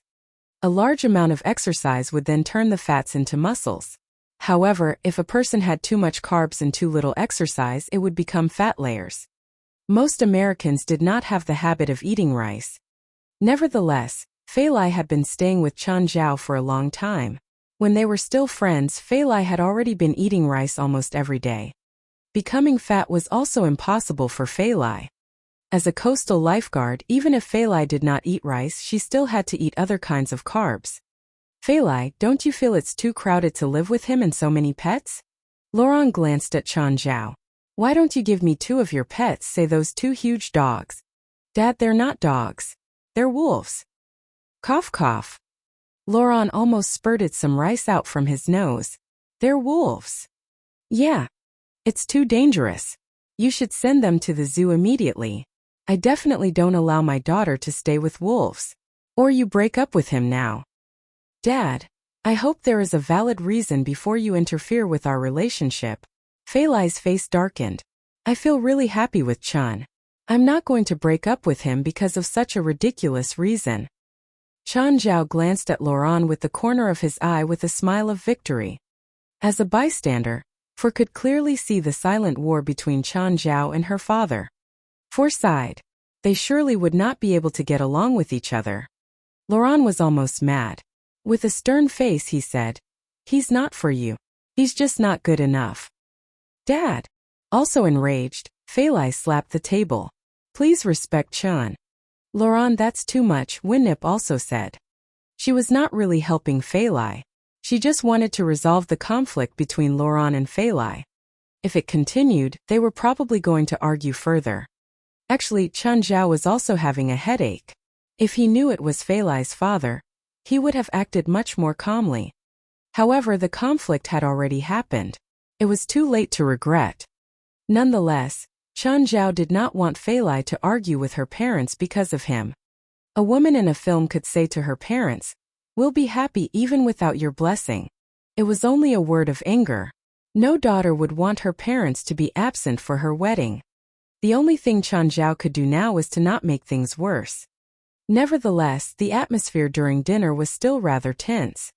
Fei Lai, your dad and I are going back to the hotel now. Mom, which hotel are you staying at? Chun and I will go and visit you tomorrow, Fei Lai asked. Hilton Hotel. Fei Lai was stunned. She looked at Chun Zhao and then at Laurent. Did you already meet each other last night? Nobody answered the question. It was truly an embarrassing night for Laurent. It was the first time he peed himself in fear. A really unspeakable humiliation. All right, we should leave now. Don't come to the hotel tomorrow. Your dad and I want to go out and play ourselves. You'll only make things inconvenient for us. Okay then. Winnip looked at Four. Four, where are you going? I'll drive you. Oh, achoo. That asshole is definitely telling Fei Lai about what happened to me. I'll not let him off. Laurent roared. Enough. You've embarrassed yourself enough already. Winnip said emotionlessly. Kane, do you know any killer? Kill that asshole for me. Mr. Laurent, I'm just a bodyguard. I don't know any killer. Kane, don't listen to him. Yes, boss.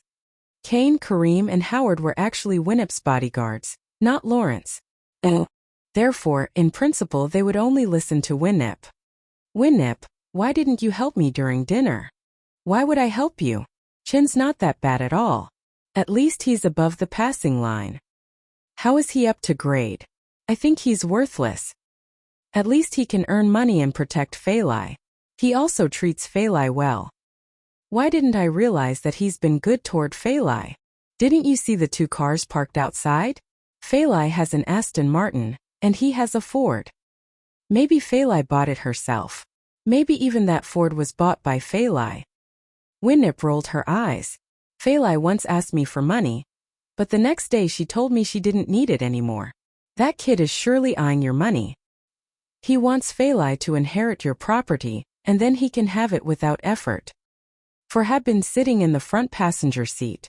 She could not even be bothered with her father. She felt that the older her father was, the more childish he was. For are you sure Chan can treat your father's illness? Winnip asked. Yes, absolutely. He's the best doctor I've seen.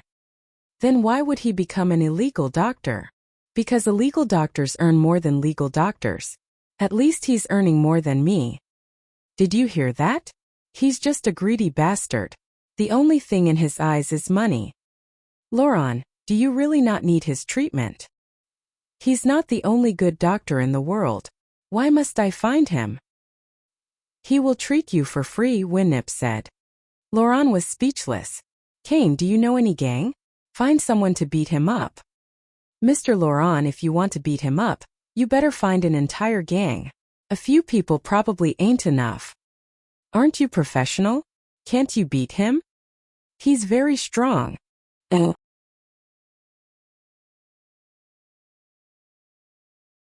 Chapter 272.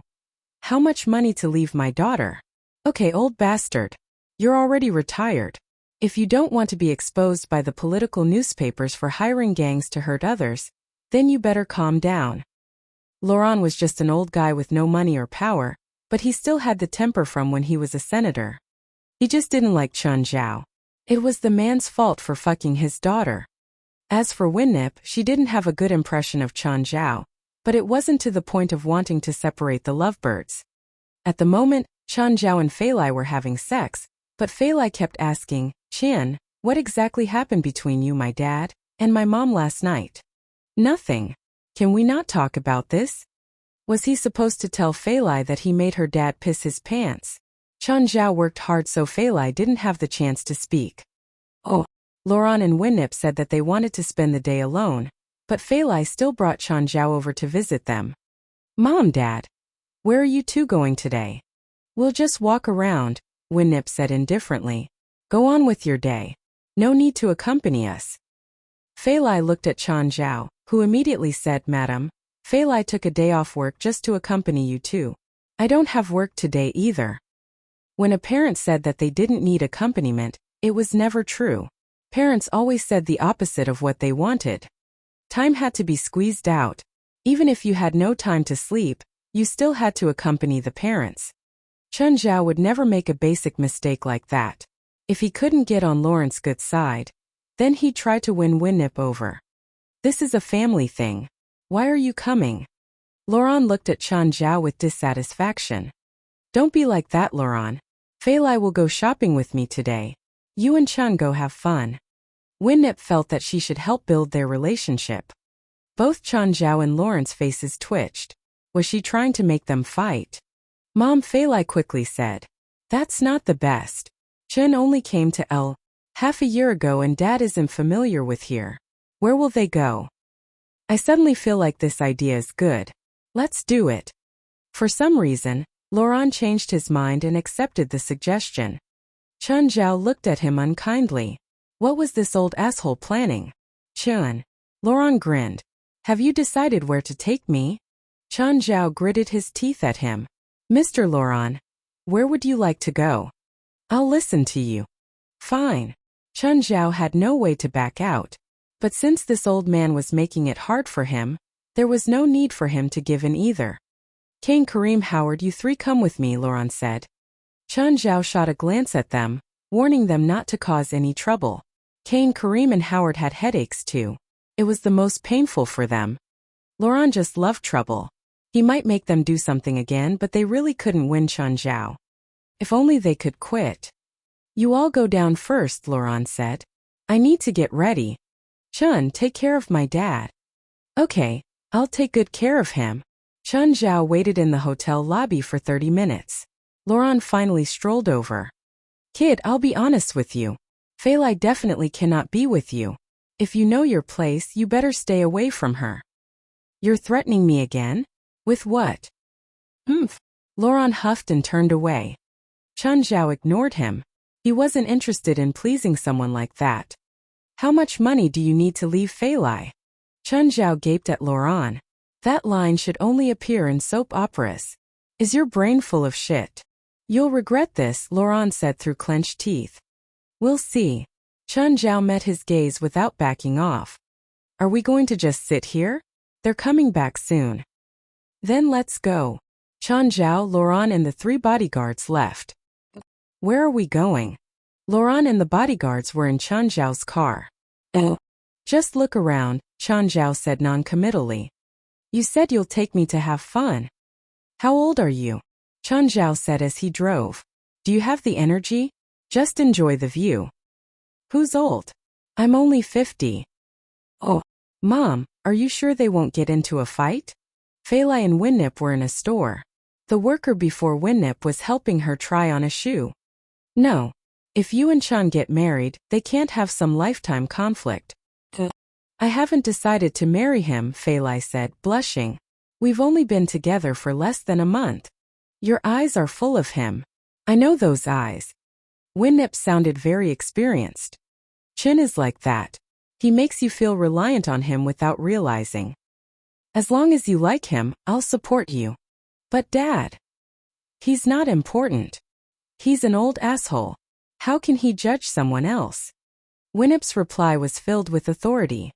Oh, achoo. Laurent, are you sure you don't have a cold? I have medicine in my kit. Do you want it? Laurent felt that he'd gotten a cold from getting driven out of bed last night. He opened the toolkit beside his seat. Ah!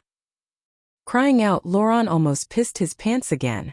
Raymond slithered out of the case and Laurent yelled, Kane, give me my gun, my gun. I'm gonna shoot this asshole. Mr. Laurent, we didn't bring out guns. Boss didn't let us. Laurent, how did you pursue Fei Lai's mother when you're such a coward? Or did she grow protective of you because you're so cowardly? I must admit, that's a unique idea. It's not your place to judge my relationship with Winnip. Also, you better give me basic respect. I'm your elder. You should add Mr. when calling me. Okay, Mr. Laurent. Just then Chun Zhao's phone rang. Hello. Chun, I have a client. I'm busy. I have an old guy with a horrible temper. I don't have time today. Wait, Laurent said. I'd like to see who your clients are. Take it. Oh.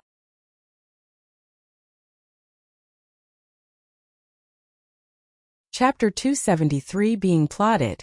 Unable to stop Laurent's persistent pestering, Chun Zhao could only accept the client. Chun Zhao, Laurent and his three bodyguards came to an old street. Chun Zhao turned his head and glanced at Laurent. Laurent, are you sure you're coming with me? Call me Mr., Laurent said with his eyes wide. Chun Zhao ignored Laurent. Although there was no one around, the place looked like those gang assembly points in movies. If something were to happen to Laurent, Chun Zhao really did not know how to explain to Fei Lai. You three better protect this old man properly, Chun Zhao said with a dark look. Mr. Laurent, I think we should leave now. Kane seemed to be worried too. Why did I hire you? To protect me. Laurent shouted. Mr. Laurent, the person who hired us is Miss Winnip, not you. What's the difference? Chun Zhao had a headache. He parked at the roadside. After they alighted from the car, they walked into a small alley with Chun Zhao in front. There were tall grasses growing at the side of the alley. The place seemed to have been abandoned long ago. Chen Zhao wondered what kind of people were in there. Finally, they came to a building that looked like a factory. The door was filled with rust and the windows had also been sealed off. Chen Zhao was unsure if his client was really inside. Nevertheless, he still knocked on the metal door. Hollow echoes could even be heard from the inside. Just then the door opened slightly and a person stuck his head out. He looked at Chen Zhao and then at the people behind him. "Who are you?" "I'm a doctor. I heard that someone here needs treatment." "What about them?" "They're new and going to learn from me." The person hesitated for a while, after which he threw Chen Zhao a black mask. "Wear this."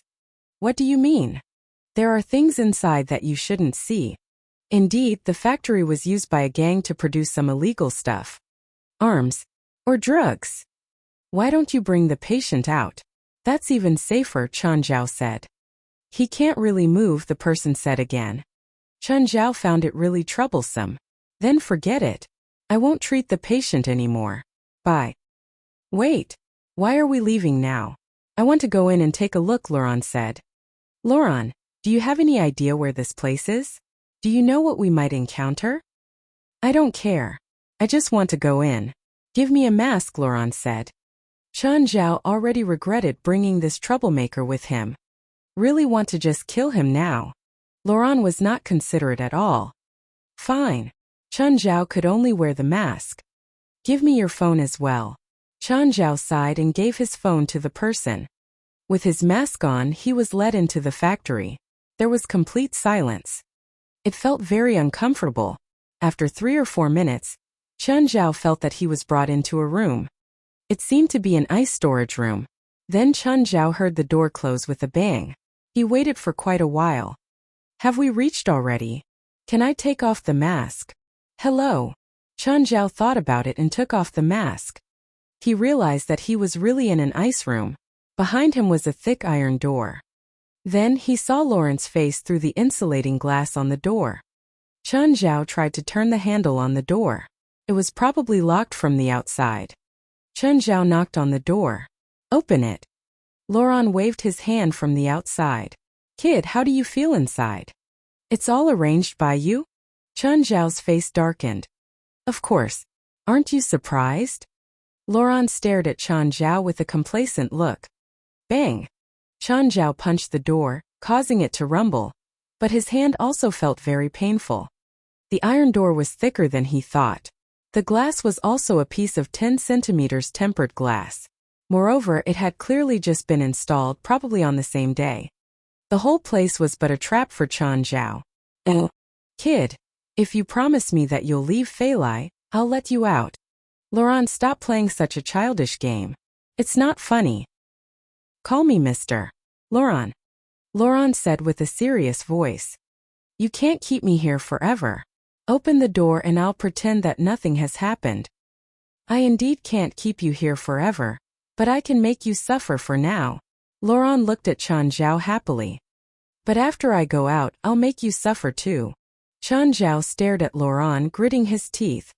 "Then we shall see who can smile till the end." Laurent left the window. The temperature kept dropping.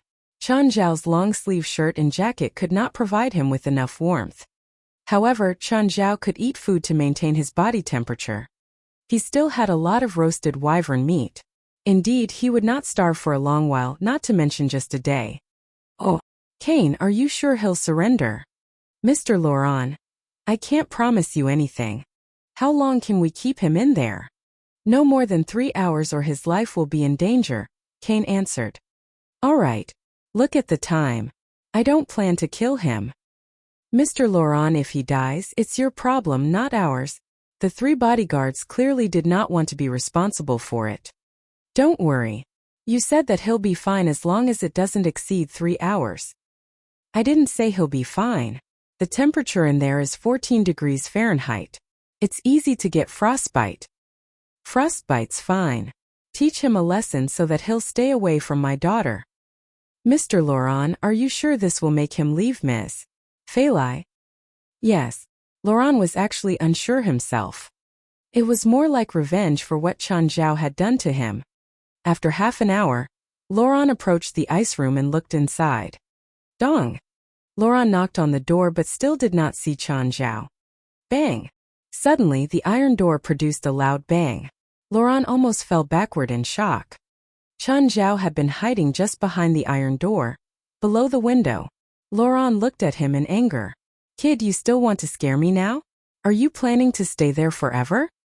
You're going to let me out sooner or later. I'm not in a hurry. After eating some wyvern meat, Chen Zhao felt a hot current flowing in his body. He did not feel cold at all. I'll see how long you can persist. Don't let me catch you. Chen Zhao gritted his teeth. Only in your dream.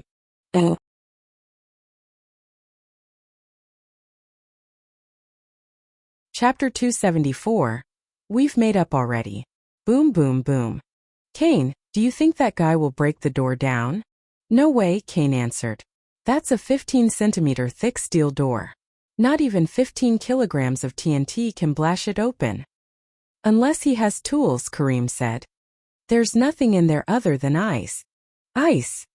Everyone noticed the problem. Mr. Laurent, I think we should go. Why? If Chen Zhao comes out, Kane said, he'll kill us. Can he really break open the door?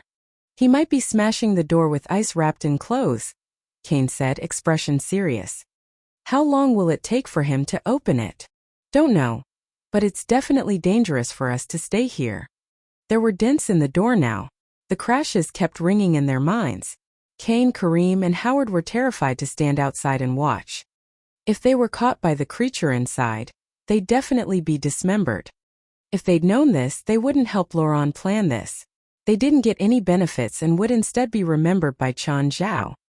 The three looked over at Laurent, making him unhappy. He'd clearly won by bringing Chen Zhao into his trap. How come they had to escape so pitifully as if they'd lost? But staying here really was too dangerous. Chen Zhao had been trapped for more than an hour. If he really broke out, no one knew what he would do. Go, Laurent said. I don't want to see him. The four fled from the factory. Laurent, how come you're back so early? Winnip asked, surprised to see Laurent back. Why isn't Chen with you? Ellie doesn't have anywhere fun, Laurent replied, unhappy. That guy doesn't know of any places either. It was a mistake to have him take me out. Winnip, when will we go home? Not so soon. We're finally at L, so we have to walk around. Oh, I want to visit the Walk of Fame tomorrow. Oh. Chen Zhao wrapped the ice with his clothes, but after half an hour, the shirt was completely ragged. It couldn't cover the ice anymore. He started using his fists, but it really hurt. He couldn't continue after a few punches. He could only turn to his feet, but it didn't last long either. This door was too thick. He wasn't strong enough at all. There was only one way to get out. The mouth of Glutton on his right hand. Only it could open the door. Chen Zhao took out the scroll for soul connection. He'd read it a few times before, but he couldn't remember it completely. He could only wing it now, but there wasn't much hope. But without the noise and bustle outside, he was calmer than before. Chen Zhao moved his right hand. It didn't work. When he activated the soul connection, Chen Zhao felt more like he was turning magic power into a plug to put into a socket. It wasn't easy to plug into the socket. The plug couldn't be too big or small. It had to be just right. Chen Zhao pulled back a bit of the magic power and tried to control the mouth of Glutton. He failed again. He might have released too much magic power. He had to readjust it. He tried again and failed. Tried again and failed. A few more tries later, Chen Zhao felt dizzy. He couldn't continue and coldness seized him. He shivered and felt more awake. He took out some dragon meat to replenish his strength and energy. He tried the soul connection to the mouth of Glutton again. This time, pain pricked his head and his arm shuddered. Chen Zhao quickly stopped. The pain came quickly but also left quickly. It was like nothing had happened. Had he been using magic too often? He had no idea, but he tried to activate the soul connection again. Surprisingly, it was much smoother than before. He'd succeeded. It was connected. Chen Zhao finally felt something different with his right arm. He could control it freely as if it was his own. His arm expanded and was covered in a metallic glint. Not only could he control the mouth of Glutton, but he could also sense its feelings. And its hunger. The mouth of Glutton wasn't interested in the steel gate. Chun Zhao took a deep breath and waved his arm. Boom! The tempered glass shattered and the door was completely dented. A large amount of cold air started leaking out. That punch had been countless times stronger than Chun Zhao's own. He built up power to punch again. This punch was even stronger than before. The entire wall shook and the sound echoed throughout the room.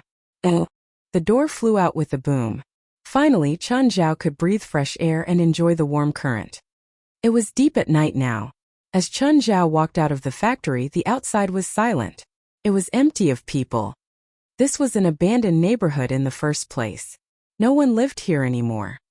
Not only had Laurent locked him in the freezer for 8 hours, but he'd also driven the car away. Chun Zhao didn't even have a phone, so he could only go back on foot. After 1 hour, Chun Zhao finally ran the 50 kilometers back home. Chun, you're back. Fei Lai saw that Chun Zhao was back, but he was completely drenched in sweat. How was it with Dad today? Did you have fun? Yes, very happy. Chun Zhao smiled brightly. How did things go? I think we've made up already, Chun Zhao said, smiling. We decided to go out again tomorrow. Really? That's great. I finally don't have to worry anymore. Fei Lai hugged Chun Zhao, feeling the concern in her dissolving. Oh, did your phone die? I couldn't call you. Yeah, it died. I left it with your dad. I'll go get it from him tomorrow. Where did you go today? It's men's secret. Don't ask. Fine. I'm happy to see you two interact nicely. I'm happy too. I think I can become good friends with your dad. Did you eat dinner yet? I want to eat you first. Chun Zhao hugged Fei Lai from behind, starting to get scandalous. You're so dirty. Go shower first. No, we'll shower together later. Let's eat first. Chun Zhao already pulled down Fei Lai's straps and was kissing her. A few moves later, Fei Lai was already moaning.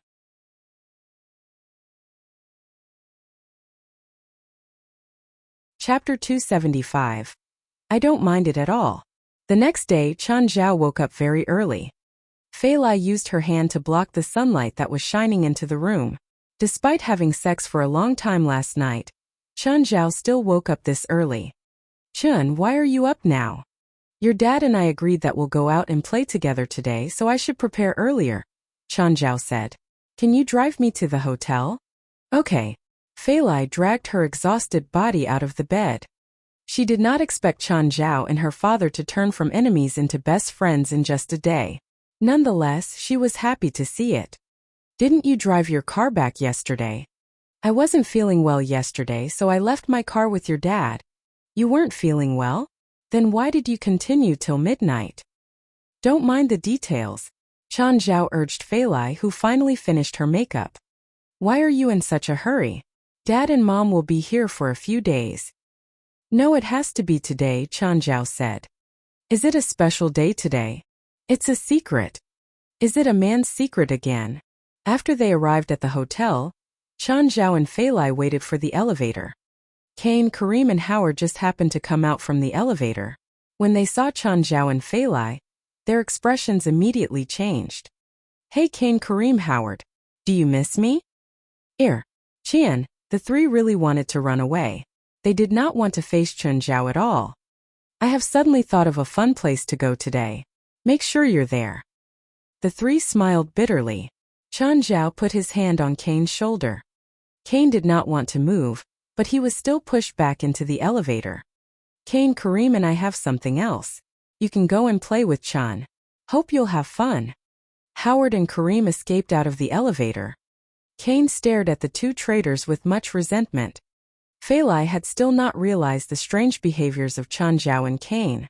She naively thought that they were just fooling around as friends. The men in the coastal rescue team would fool with each other in similar ways. With Kane and Fei Lai beside him, Chun Zhao knocked on the door of Winnip's and Lawrence's room. Fei Lai, Chun, here you are. Winnip hugged Fei Lai. What's your plan for today? Laurent and I agreed that we'll go out and play together. Huh. Winnip turned her head and looked at her husband, confused.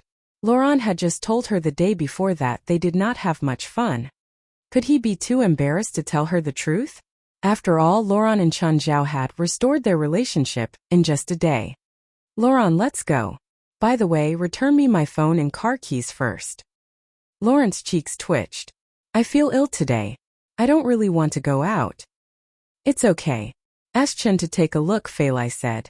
Mom, let's go and have breakfast. Fei Lai, don't you have to go to work today? Mom, why don't we go to Angel Beach in the afternoon? Let's go together. Laurent immediately wanted to follow them. Laurent, just let them go. We'll play ourselves. Smiling, Chen Zhao pressed Laurent back onto his chair. Winnip, Fei Lai, have fun. We will. Have fun too. Kane and Laurent were both terror-stricken at the moment. Chen Zhao's face was filled with a bright smile, as if nothing had happened the day before. However, a cold aura was being emitted from him. He clearly did not come here to play with them. Chen, I'm very sorry. Actually, I was just joking with you yesterday. I don't mind it at all. Really? Yes. I really don't mind it. Chen Zhao nodded with a very serious and sincere expression. I really feel unwell today. I don't want to go out. Then I'll go and tell Winnip and Fei Lai what you did to me. Didn't you say you don't mind it? Laurent quickly stopped Chen Zhao. For me to not mind it, you need to play with me today. You're not going to lock me in an ice room too, right? I'm too old. You can lock Kane and the rest in though. No. It's Mr. Lawrence's idea. We're not involved. Don't worry. I won't lock any of you in an ice room. I won't even hurt you. Trust me. Chen Zhao looked sincerely at Laurent. I really just want to repair our relationship. Not for me, just for Fei Lai. Really? Of course. You promise you won't lock me in an ice room? Absolutely. Swear in the name of God. I swear in the name of God that I won't attack you or lock you in an ice room. You won't force me to eat anything disgusting, right? Or let your pets attack me. Yes. I promise I won't. Despite Chen Zhao's promises, Laurent was still worried. Kane was even more worried. However, Laurent really did not want Winnip and Fei Lai to know what he had done to Chen Zhao in an attempt to force Chen Zhao and Fei Lai to break up. If Fei Lai found this out, she would certainly break off all relations with Laurent. Chen Zhao brought Laurent and Kane out of the hotel. A business car was already parked before them. Let's board the car, Chen Zhao said. The two got onto the car and realized that Kareem and Howard were there too. However, there were also a few muscular men and a female T-Rex beside them. Hi Kareem, Howard. How are you? Chen Zhao greeted. Their faces were completely pale. Laurent and Kane wanted to leave the car at once, but the doors were already locked. Chen, you said you won't hurt me. I'm Fei Lai's father. You can't hurt me. Why would I hurt you? You're so old after all. Chen Zhao said to the driver. Go to the dock. The car arrived at the dock. Chen Zhao and Laurent left the car first. Chen, where are we going? Out to the sea. Wait. I watched the news yesterday. There will be a storm 100 nautical miles to the west of the coast, Laurent reminded. Chen Zhao did not reply. Instead, he brought Laurent into the ship rental company. We need a small yacht. Laurent, lend me your credit card. Oh. Soon, they successfully rented a 7-meter yacht. Its original price was probably only tens of thousands and it had just one cockpit. With the help of Gaia and the rest, Kane, Kareem, and Howard were all brought onto the yacht. Then they set sail. Chen, you're going to sink us into the sea? You know it's illegal to kill someone here, right? Please. Of course I know that. Why would I kill someone? Chen Zhao controlled the rudder. Chen, the sky ahead is dark. There's a storm. We can't go further. Oh.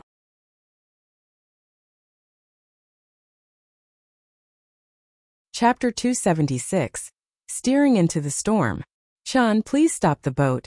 Kane and the others pleaded with Chen Zhao. The small boat was now a dozen nautical miles from the storm.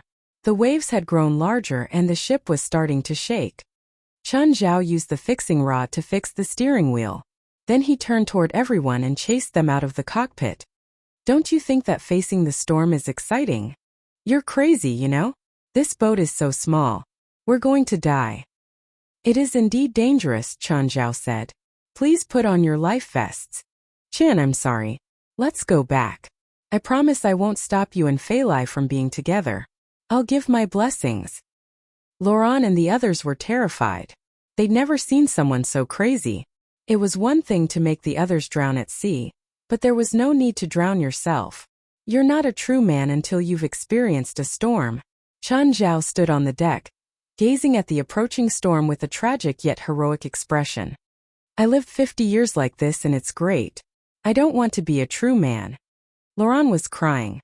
We're already here, so there's no reason to go back, Chen Zhao said nonchalantly. There's a Chinese saying, since we are here, then let us settle.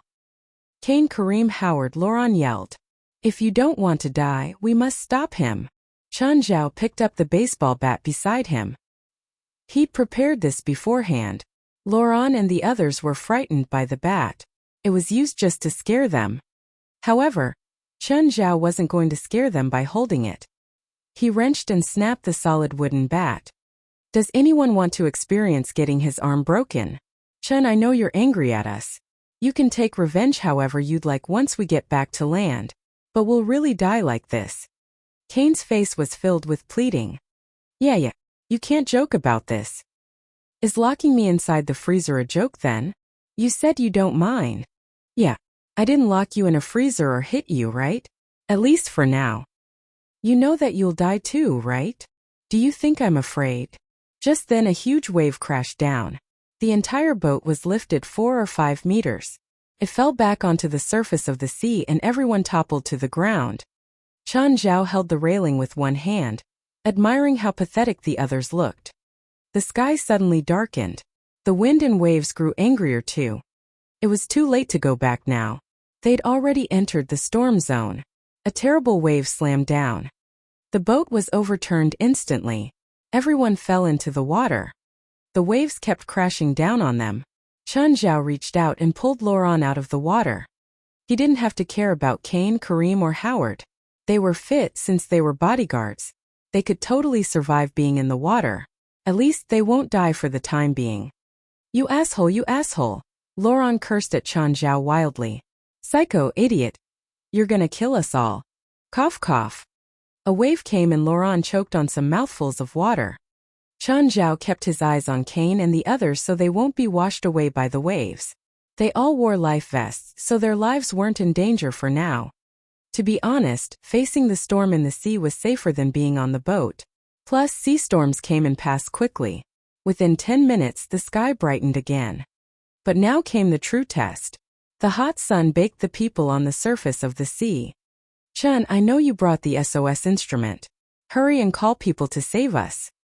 Please, you think I have something like that? Chen Zhao didn't even wear a life vest. When they reached the storm zone, he'd also taken off his clothes and was only left with swim trunks. You really didn't bring it? Of course. We're at least 100 nautical miles from land. You psycho, how are we going back now? Swimming, of course, Chen Zhao said matter-of-factly. You see how I'm wearing swim trunks? This should explain my intentions. Crazy. You best save your energy, Chen Zhao said easily. If you keep yelling, you'll be dehydrated. He turned to Cain, Karim, and Howard. Hey, you guys good? Not good at all, Cain said with gritted teeth. I really regret angering you, madman. Swimming a bit is just exercise. This is 100 nautical miles. No matter how fit we are, we can't swim all that under the sun. It depends on the person. Believe in yourself. Believe your ass, Cain said without energy.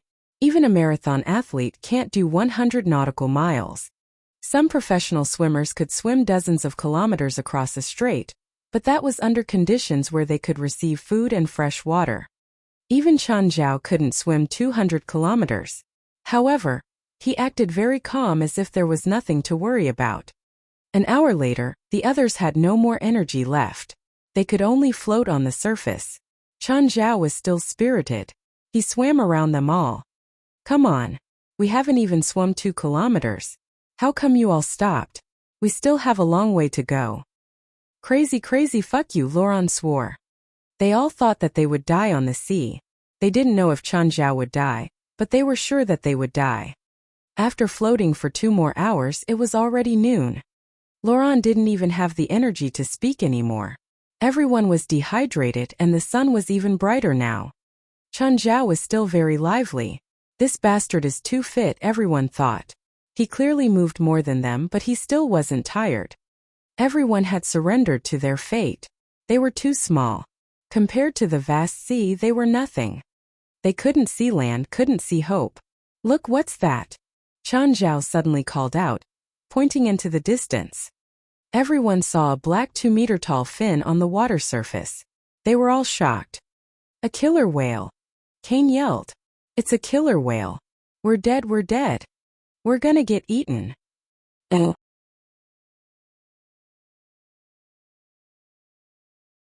Chapter 277. Used your credit card. Swim faster. Chen Zhao shouted. Indeed, humans have potential. The originally dying group was greatly motivated once again. They swam wildly. Even Laurent kept moving his arms tirelessly.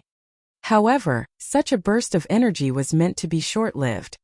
Very soon, everyone was exhausted and could no longer swim. Faster, faster. Don't stop. The killer whale's right behind us. I can't. Chen, if you live, take care of Fei Lai. Tell them that I love them. Laurent's face was wet with tears.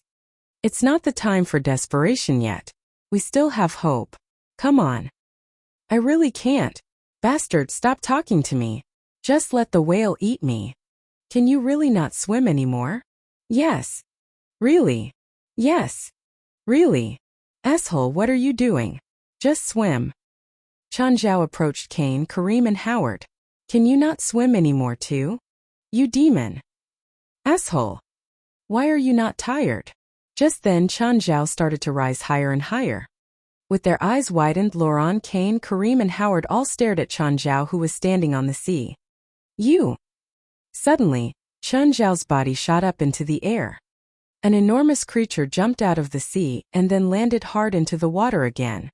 Chen Zhao was standing on the killer whale. Chen Zhao held onto the fin and stared at the rest. Do you want to come up here and rest for a while? What? Isn't the killer whale going to eat us? You swam too fast just now. I forgot to introduce you. This is Amon, my pet. Oh. Asshole. Bastard. Prick. Jerk. Laurent had somehow regained his strength. He was almost floating on the sea in exhaustion just now, but now he had the energy to curse Chen Zhao again. Chen Zhao pulled the rest onto Amon's back, after which he patted Amon's back. All right. Send us to the shore. So you've planned it all. Asshole, I thought I was really going to die. Laurent leaped at Chen Zhao, attempting to choke him to death. Laurent, do you want to be submerged in the sea again? Chen Zhao stopped Laurent. With his face filled with indignation, Laurent gritted his teeth and stared at Chen Zhao. He's huge. Kane looked at the shadow in the sea. He estimated the killer whale to be about 15 meters long. Most killer whales could only reach 10 meters. Amon was really a super beast.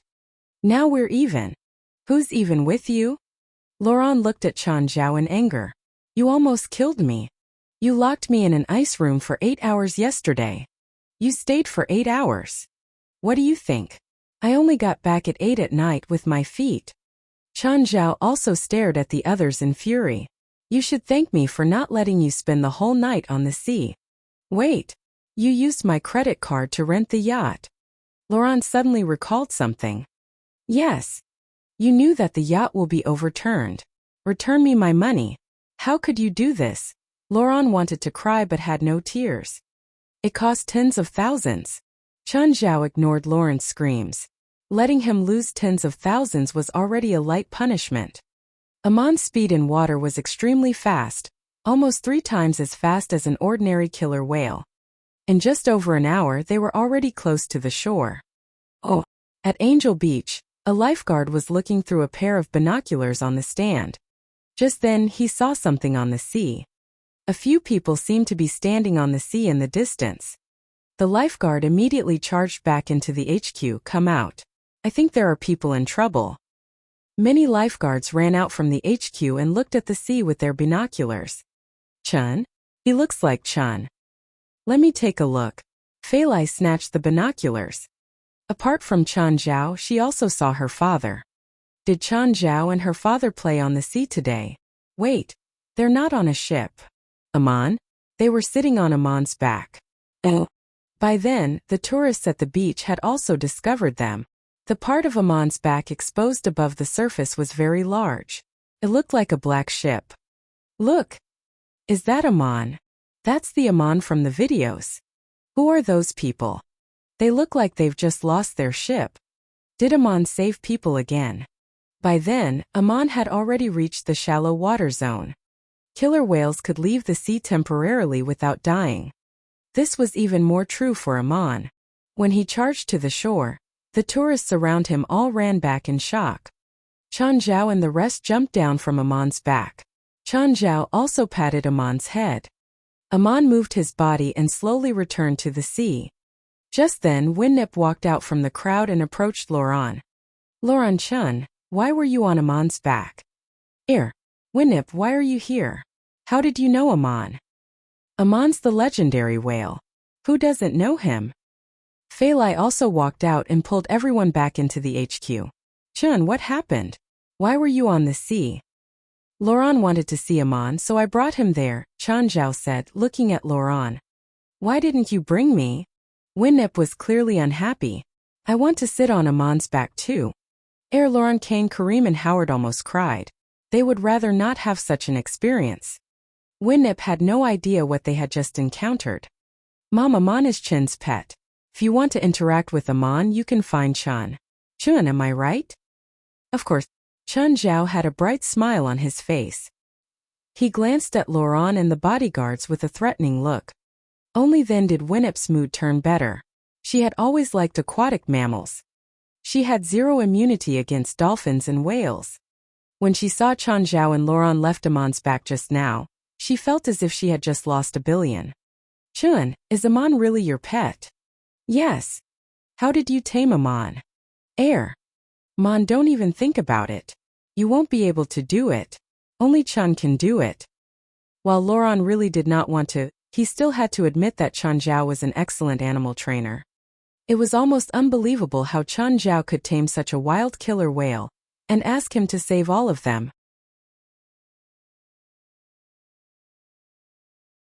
Chapter 278. I'm only worth one killer whale. Chun, take me to see Aman now. Winnip looked seriously at Chen Zhao. Chen Zhao glanced at Fei Lai. Go. Be careful. Fei Lai trusted Chen Zhao. You're not coming? Chen Zhao asked her. She'd interacted with Aman when they fought with the Mexican gang, so they weren't strangers. Okay, I'll go too. Chen Zhao and Fei Lai were there, but they still made Winnip put on a life vest. The three rowed out to sea in a kayak. A while later, Aman appeared. When the huge head poked out of the water, Winnip was still a bit frightened. After all, the huge mouth could swallow her. It won't bite, right? It won't, Chen Zhao promised. What does it eat? Winnip wanted to feed Aman. Chen Zhao was speechless, thinking, dear mother-in-law, we didn't bring anything. Other than yourself, you have nothing to feed him with. Still, Chen Zhao let Winnip ride Aman and go out on a few spins. Fei Lai, you won't go on. Nope. There'll be more chances, right? Of course. You can go on at any time. Chen Zhao lay in the kayak hugging Fei Lai. Right now, Winnip was like a young girl. She rode the waves while yelling happily. After a leap, Winnip finally came off of Aman with satisfaction. Chen Zhao went into the water to feed Aman a demonic crystal and dragon meat. Returning to the kayak, Winnip was still excited. She couldn't calm down.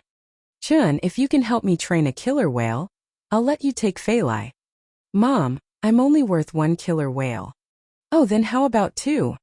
Okay, this queen was a bit funny. After returning to land, Winnip grabbed Loran and kept talking about her time with Aman. Loran and Chen Zhao had a tacit understanding not to mention things that could hurt each other. The video of Chen Zhao, Loran and the others riding Aman once again went viral online. Different from the unclear video from that night, Chen Zhao and the others' faces were finally shown. Oh, Ronnie, Vera and Faith were playing in the grass. Laffer sat there letting the kids rest against it. Laffer wasn't as smart as Black Ma and White Ma, but it was still loyal. Faith, is that Uncle Chen? Ronnie grabbed Faith. She held a tablet and pointed with her chubby fingers. Faith studied the screen. Yeah, that's Uncle Chen. His fish is so big. I want to play with the big fish too. Just then Risfar and Laura walked out. Ronnie ran over with the tablet. Mom, Dad, I want to go play at Uncle Chen's house. He has a big fish. What big fish? Look at the big fish. Risfar and Laura accepted the tablet with suspicion. This can't be Chen's pet too, right? Don't know. Maybe it's a wild killer whale? Mom, Dad, can we get a big fish too? Risfar had a headache. This type of fish couldn't be raised so easily. Daddy, you won't do it? You don't love me anymore? Risfar's headache grew worse. This girl was a drama queen. Should we ask Chen? But that's a killer whale. If anything happens, Risfar wasn't really willing. Going to watch a performance at the aquarium was one thing. Letting his daughter get close with a killer whale was something else altogether. I think Chen should have his own judgment. If he thinks it's dangerous, he won't agree. Ever since Chen Zhao cured Laura, she became very trusting of him. I'll ask Del. Risfar called Del immediately. Del, I have a question. Do you know if Chen has a killer whale as a pet? Oh, you mean Amon? I know. I asked him so many times for me to see Amon, but he won't let me. That killer whale is called Amon. You haven't seen the video? Half a month ago, he and his friends ran into a Mexican gang out at sea. Amon saved them. Apparently, this is the biggest killer whale known to humanity now. I have no clue how Chen trained it.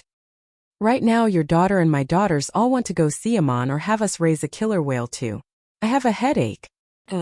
How about we go and eat dinner at Chen's with the kids today? You call him to prepare more dinner.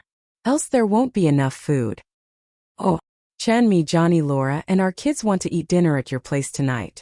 Is that okay? Sure. Fei Lai's parents are here too. Oh, bring some groceries. We might not have enough. After notifying Risfar, they raced over to Chen Zhao's home. Risfar took 2 bottles of red wine from his wine cabinet. Seeing everyone here, Chen Zhao first hugged Laura affectionately. Laura, how have you been these days? I've been great. Thank you, Chen. Chen, I brought some wine. These aren't $1,000,000 bottles again, right? Chen Zhao was still heartbroken over the last bottle.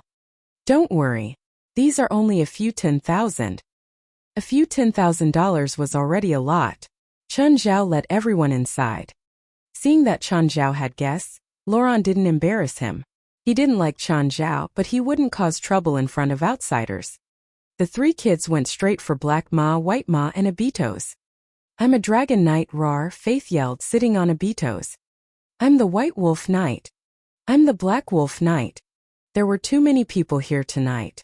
Chen Zhao had Kane, Kareem, and Howard set up 2 grills in the yard. Risfar, Del, and Laurent stood by the grill. They chatted while barbecuing. Laura, Fei Lai, and Winnip sat by the pool to talk. Just then, Faith came over on Abitos. Uncle Chen, where's the big fish? Where is it? Why don't I see it? What big fish? Chen Zhao had no clue. That really big black and white one. Faith is talking about Amon, Del said. That killer whale. I rode Amon today, Winnip said. It was so fun. Chen brought me. I never imagined that there could be such an obedient killer whale. It's much more obedient and smarter than the ones in the aquarium. Faith, Ronnie, and Vera stared at Chen Zhao with puppy eyes.